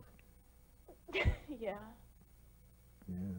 And then you see how I react to that, and it gets us further apart, and it's even more painful for you. Yeah, and I feel really scared when you get angry and defensive Yeah. Yeah. and Yeah. reactivated. Yeah, you get scared. You'd like to be able to connect with what's alive in me at that point, and at that moment you're just overwhelmed by the feelings, and Yeah. and real sad, because you really want to have that ability to connect with me, no matter how I'm communicating. More than anything in the world, our relationship is Yeah. really important to me, and I'm so frustrated that this is so difficult for me Yeah. and for us. So when you want something so much, to not be able to connect in a way that makes it happen, it just is it's a very painful feeling. A deep, yeah. Yeah.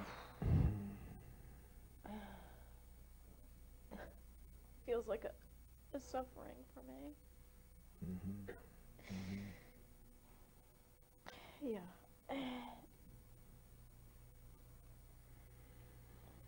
And I feel like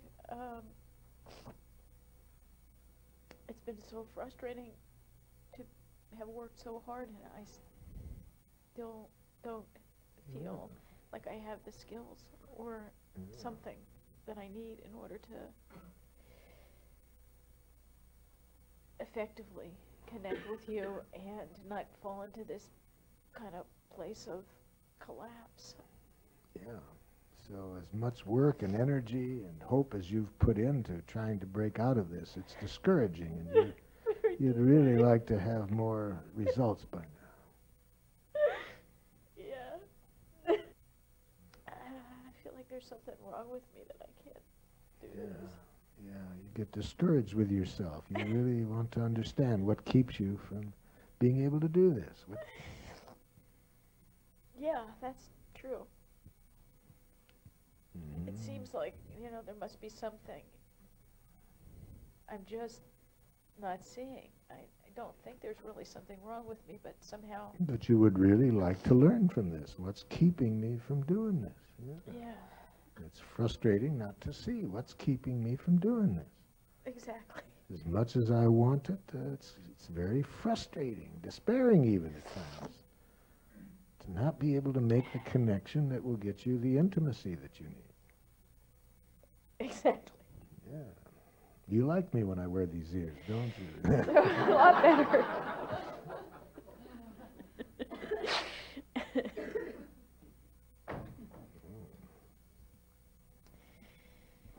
And I have the feeling that, you want the same thing with me, and it would make you very happy if I could show up with giraffe ears.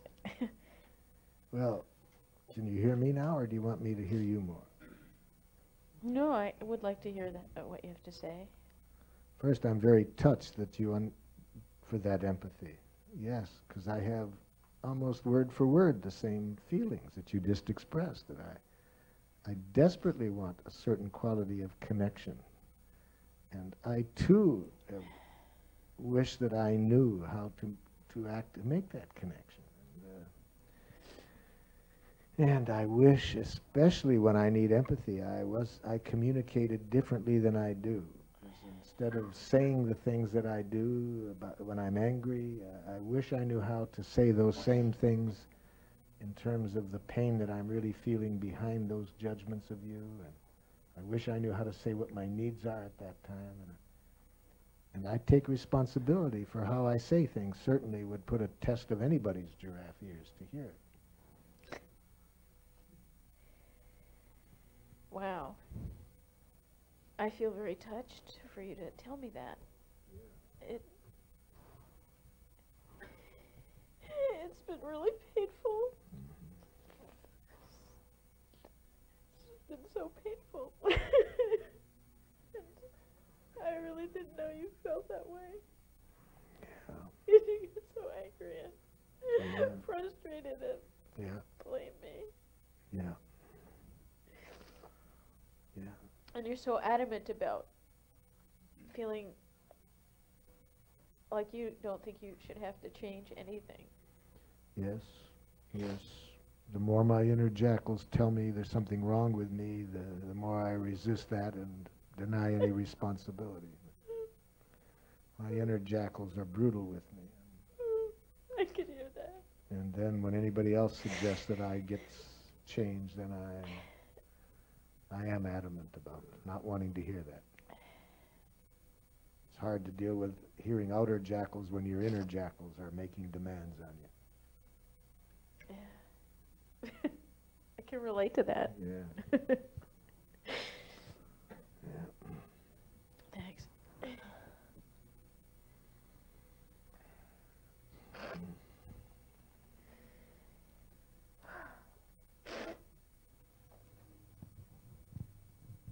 So if I'm understanding you, Jackal, what I said this morning is really what you're trying to say, that when you are trying your best to say please and have the most desperate need for empathy with what's going on in you, it's coming out in a way that is very easy for other people to hear as an attack. Exactly. Exactly. And it's a nightmare. It's a nightmare. When I'm needing empathy the most, I communicate in a way I can't see how anybody could give it to me.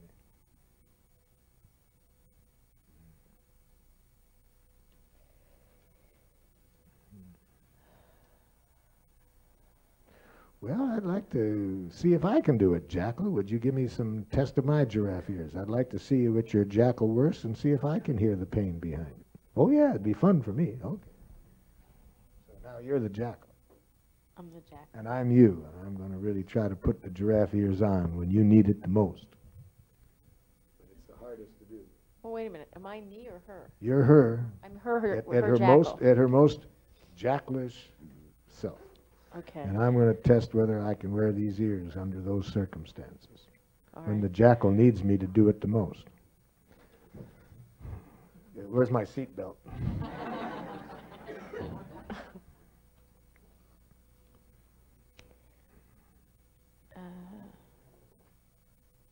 You're always trying to change me.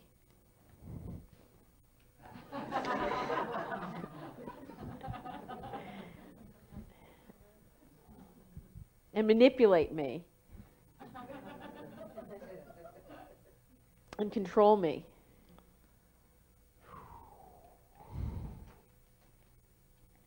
Here's what's going on inside of me now. My jackals are going crazy. You know why? This is the extreme test of giraffe ears. She's telling me that I am what I've always feared I might be. Right? Yeah. Yeah. Oh boy, this jackal really knows how to give my giraffe ears a test. She's telling me that I am what I've always feared I might be. Now, if these damn things are worth anything, they should work under these conditions, but It's the ultimate test of quality level giraffe ears. Whether they work when the other person is telling you what you are, what you've always feared you might be. Because then you're hearing a jackal message out there. It's saying the same thing as your inner jackal message. So, yeah, I'm having to do some emergency first aid work here. Put these ears on inward. Oh, my God. Oof, I'm overwhelmed right now. I'm judging myself. Why am I such a controlling, horrible person? What's wrong with me?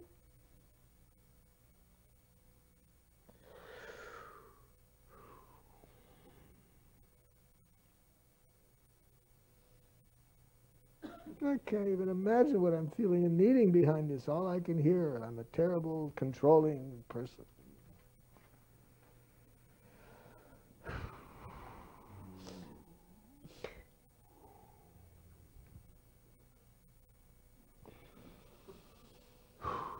What's beneath it? What is my need beneath that, judging myself that way?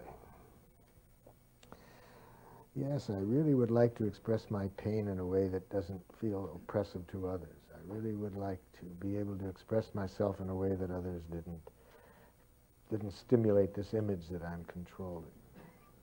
It didn't threaten their autonomy. Now maybe I can hear her feelings. So it sounds like it's really aggravating for you that you would like to be able to express yourself and trust that you'll be understood and your needs will be understood. And you don't always have that trust? You never do that. Yeah. It's really hard to trust you. Yeah. So you really would like to be understood, and you're feeling kind of hopeless about whether you can get that need met. Yeah.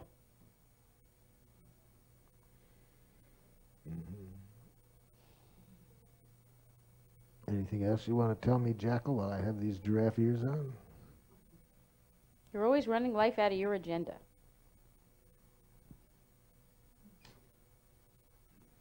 And I can't stand it. Yeah. Yeah. You really want to feel like what's alive in you is valued and that you're not having to adjust yourself to someone else's needs or standards.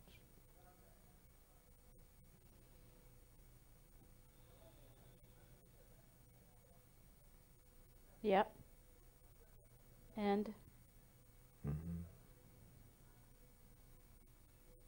more than anything, I want you to get outside of yourself and have some compassion for what I'm going through. Yeah.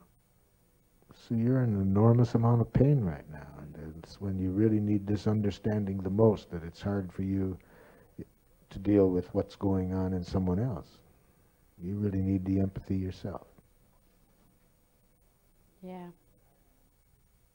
And I haven't been talking to you because you can't give that to me. So you're feeling hopeless about getting that in our relationship, and you want to protect yourself from the continuing frustration and pain of trying for it and not getting it. Yeah. On the other hand, I'm still here. Yeah. So there's still I just haven't known what to do, so you're stuck. There's still a part of you that's hoping we can connect in a way that's valuable to both of us, but you're feeling more and more discouraged about that. I do feel hopeless. Yeah.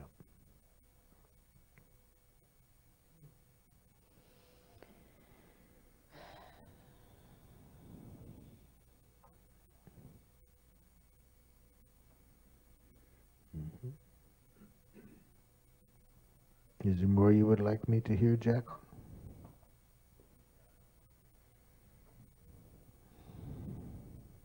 I wish I didn't feel so hopeless. And I wish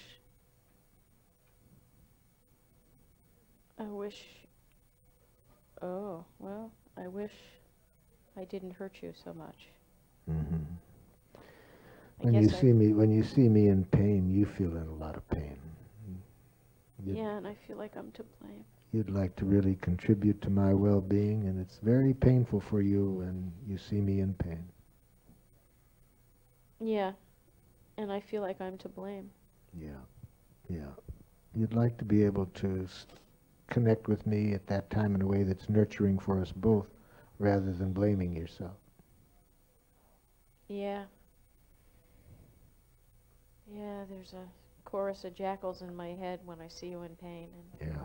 I can't even stand to be with myself, and so Yeah. I get angry at you, Yeah. and I scream at you. Yeah, yeah, And it's really because they're all screaming at me, and I'm overwhelmed.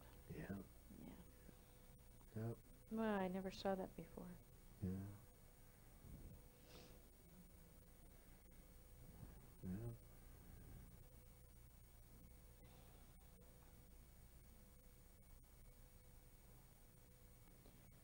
I am glad that you asked me to talk with you, even though I still feel a lot of pain.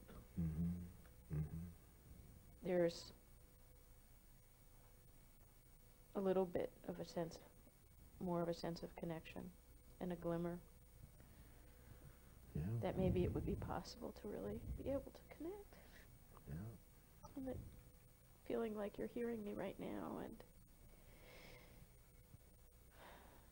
oh, I feel just as desperate for you to hear me and to have compassion for me as I think I hear you saying you want from me. Mm-hmm. Mm-hmm. Yeah.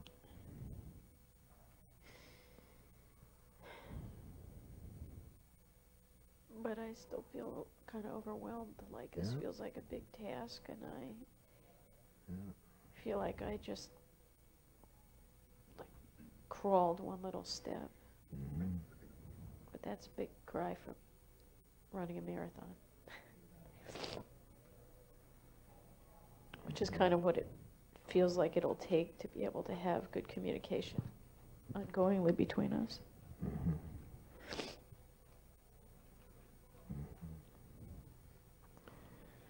Can you hear how I feel about this jackal right now, or do you want some more empathy from me?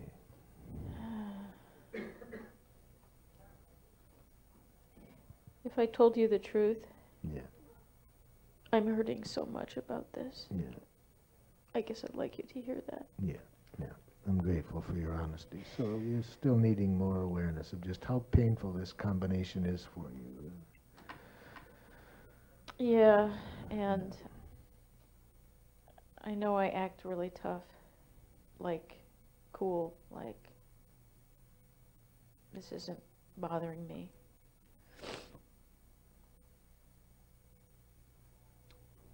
But I just don't know anything else to do when I feel so overwhelmed and frustrated. Mm-hmm. Mm-hmm. So I guess I want you to know that. Yeah. Yeah. Yeah. You'd like me to be aware that you're aware that you express it sometimes in a way that might be hard to hear, but you still need empathy at those times, and how painful it is for you, and you don't know how to express it differently, or you don't get the empathy you need. It's very discouraging for you. I think I noticed that. I feel ashamed of my needs, like I can't ask you to give me empathy in a way that makes it easy for you to do it, because I don't really believe I deserve it, and I don't really also trust that you can do it. Yeah, so when you do have such a need, part of you worries that even if you ask for it, you wouldn't really get it. And the other part of you is pretty brutal with yourself, saying you shouldn't even have the need. And so then you don't ask for it, your pain builds, and then it comes out in a way that makes matters worse, and that's even more painful. Yeah. Mm-hmm. I can see that I've been so angry because I haven't felt okay about this need. I have really. Yeah. That's the big insight for you right now that's important, is awareness of how you're not able to see your own needs as a gift.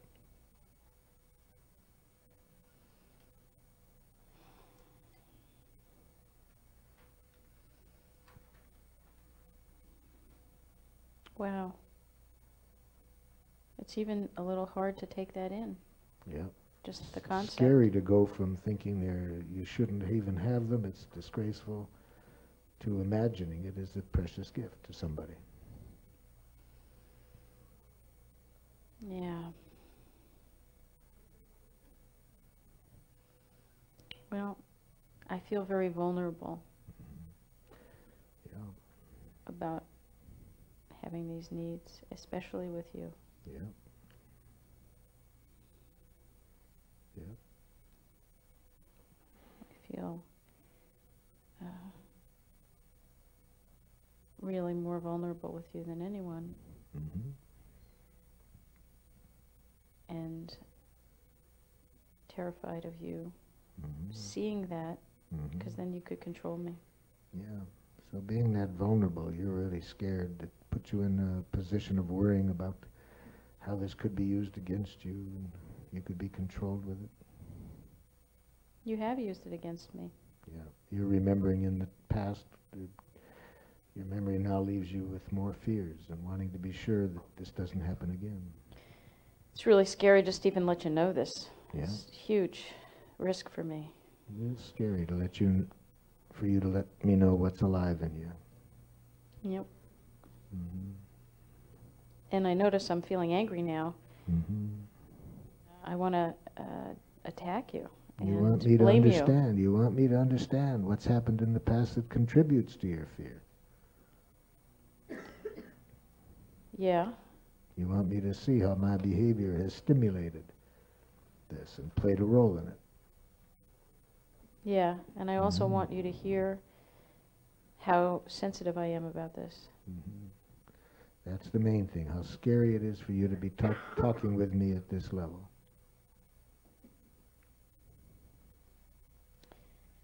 Yeah. To show my vulnerability. Mm-hmm. To have any needs. Mm-hmm. Yeah. To let you know. Yeah. Okay. I really felt like I was able to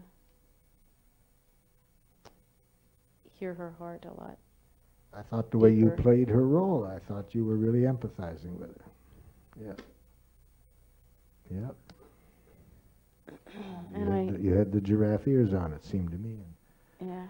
played her role with giraffe ears on. And I think the thing that I saw that had kept me stuck was when she'd get angry, I felt so terrified, and I didn't trust that there was someone who cared under the anger. Yep.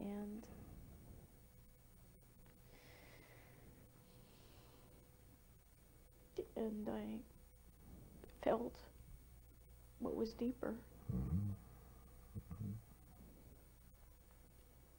And my only fear right now is that trusting that when I try to talk to her, that I still won't get scared by anger or make any mistakes, you know. Yeah. And So let's see. something changed when you put this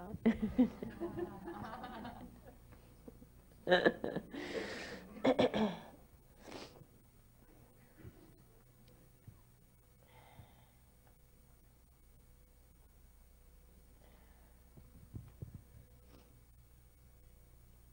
Why should I talk to you? All you do is try to control me. All you do is have your agenda. Nobody else's agenda matters a damn.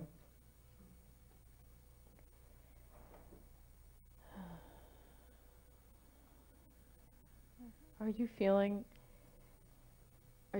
like... Nope. Oh, no. Not are you feeling like or that. You'll be Okay. hearing what comes out of the person's head. Okay. Never hear what the person thinks.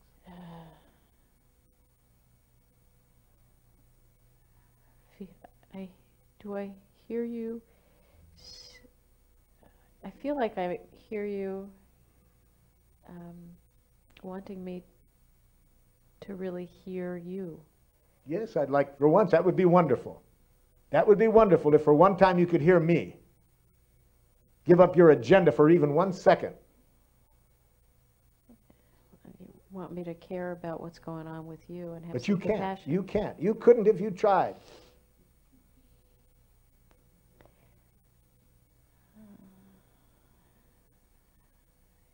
Are you hurting from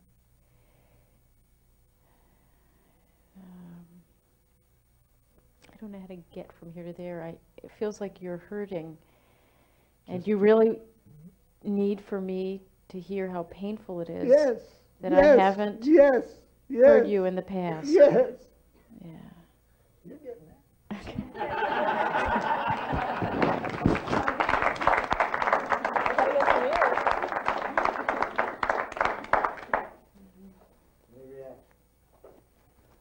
How much are the ears?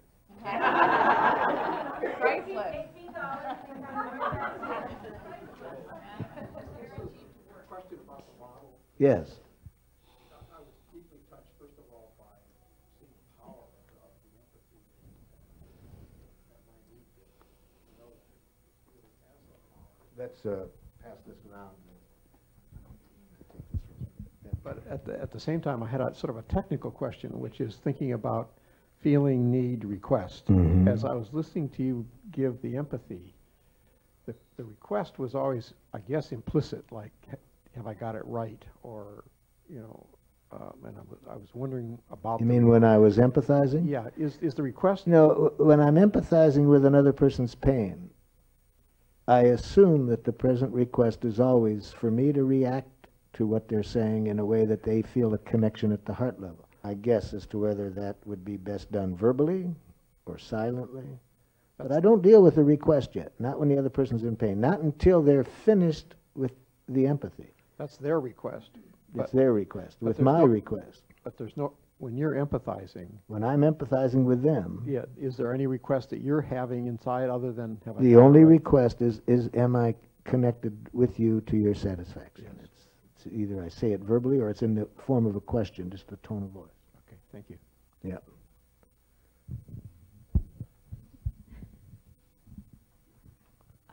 I noticed at one point you responded to her when you were the giraffe earlier by saying something like, you want me to know that my behavior in the past has contributed to your pain. So something like that. It was a Stimulated. stimulus. Contributed but didn't cause. See, Yeah. it's a stimulus. That was my question. In my mind, that's always a slippery slope in this kind of It's a dialogue. very slippery slope. The main thing is that I be conscious that I'm never the cause of the other person's pain, but I do want to take responsibility for my behavior. See, I'm responsible for what I did. The other person's responsible for how they took it.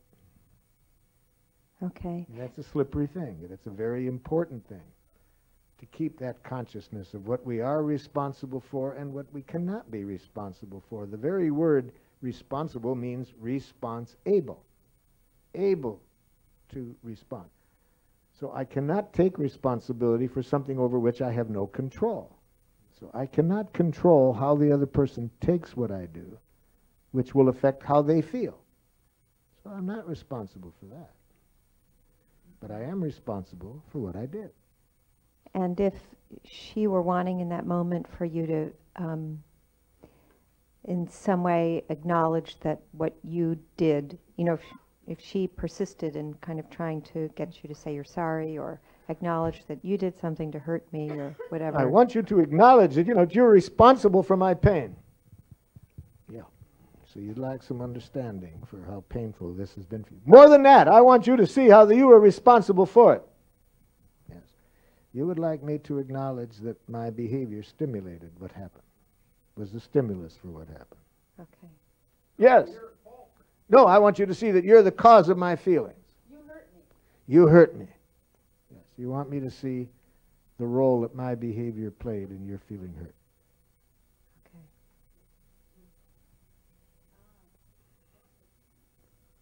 I'm willing to see it. It was a stimulus, but and you see, once I have this clear, I will never have to say, I'm not the cause of your feeling. I'm not responsible. See, I'm only saying that when I'm just getting this myself and I'm becoming conscious of how much of my life I've been tyrannized by other people's feelings. And so when we're breaking out of that prison Then you hear a person going through a stage I call emotionally obnoxious. You see, emotional slavery is when they feel responsible for other people's feelings. And then when they start to get a glimmer of how much of their life they're not leading by feeling responsible for others, they get this freedom. And then somebody else says, I'm frustrated that you didn't, I'm not responsible for your feelings. Well, what if you did lose your temper and you were responsible for those? no. You couldn't hurt another person if you tried. I'm serious. You cannot hurt a person even if your intention is. For example, hurt me. Go ahead, hurt me.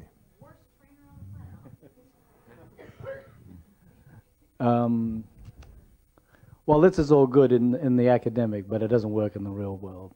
Yes. And if I hear what you said, I would be hurt. But that would be my choice to hear what you said rather than what I was hearing was in your heart. If I hear what's in your heart, I'm not going to get hurt by that. I'll see an opportunity to learn something precious from it. Yeah, but what if I lose my temper with my kid who doesn't have the maturity to separate my action? He's still responsible for taking it as he does, technically responsible, but you are responsible for saying what you did. Especially if you know that he's a child that may not have giraffe ears, you're responsible for why we would say that, given that you have a pretty good prediction he's going to hear it with jackal ears. But the child is still the only one to control how he takes it. It was still his actions, his hearing it and believing it, that's the cause of his pain. We can show 3, 4, 5-year-olds how to deal with a father like that. Well, when is my internal jackal just good superego to realize that I should be more sensitive to my kids' natural immaturity to take something? That's the responsibility I'd like you to be looking at. So I'd like you to look at then why you are not changing your behavior. And then I'll work with the child in showing him what he can do even if you don't change. I don't want him to think that his security rests on whether you change or not.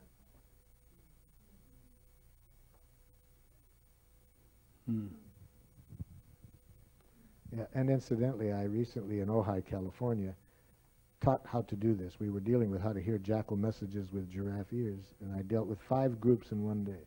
The first group were the students aged 6 to 9, the next group 10 to 13, the next group 14 to 18. The fourth group I dealt with were the teachers, and the last group were the parents in the evening. The 6-year-olds got it real quick. The teachers, even though they had been with the students when I did it with them, they still had a heck of a time with it. See? Because the kids had less programming to unlearn. Exactly, exactly. Fewer words being trained to hear criticism as criticism. You see, but if you can train them real quick, never hear what an adult thinks. You'll live longer. And you'll learn more from them, you see, than if you hear what they think. It's toxic if your parents or your teachers have been educated to speak jackal. It's toxic to hear what they think.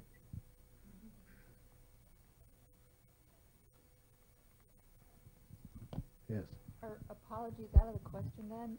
Apologies are not possible because apologies are based on the premise that somebody did something wrong.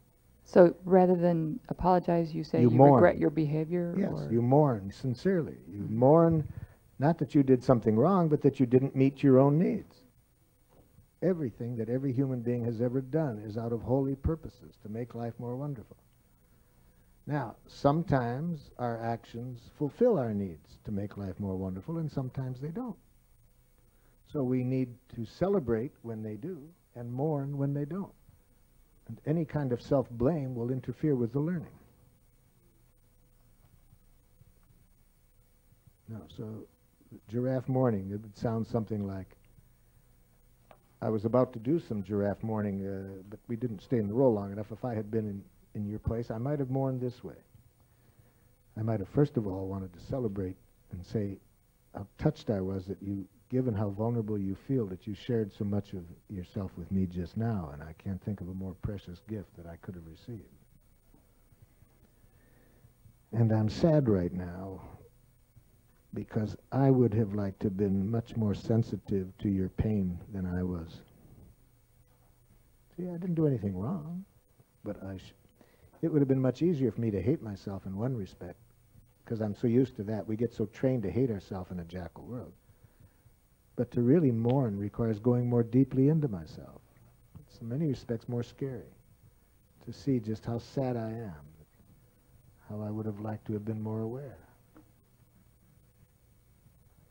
But the other person won't have to pay for that, but they'll have to pay for it if I apologize, because they're a stimulus now for my guilt, shame.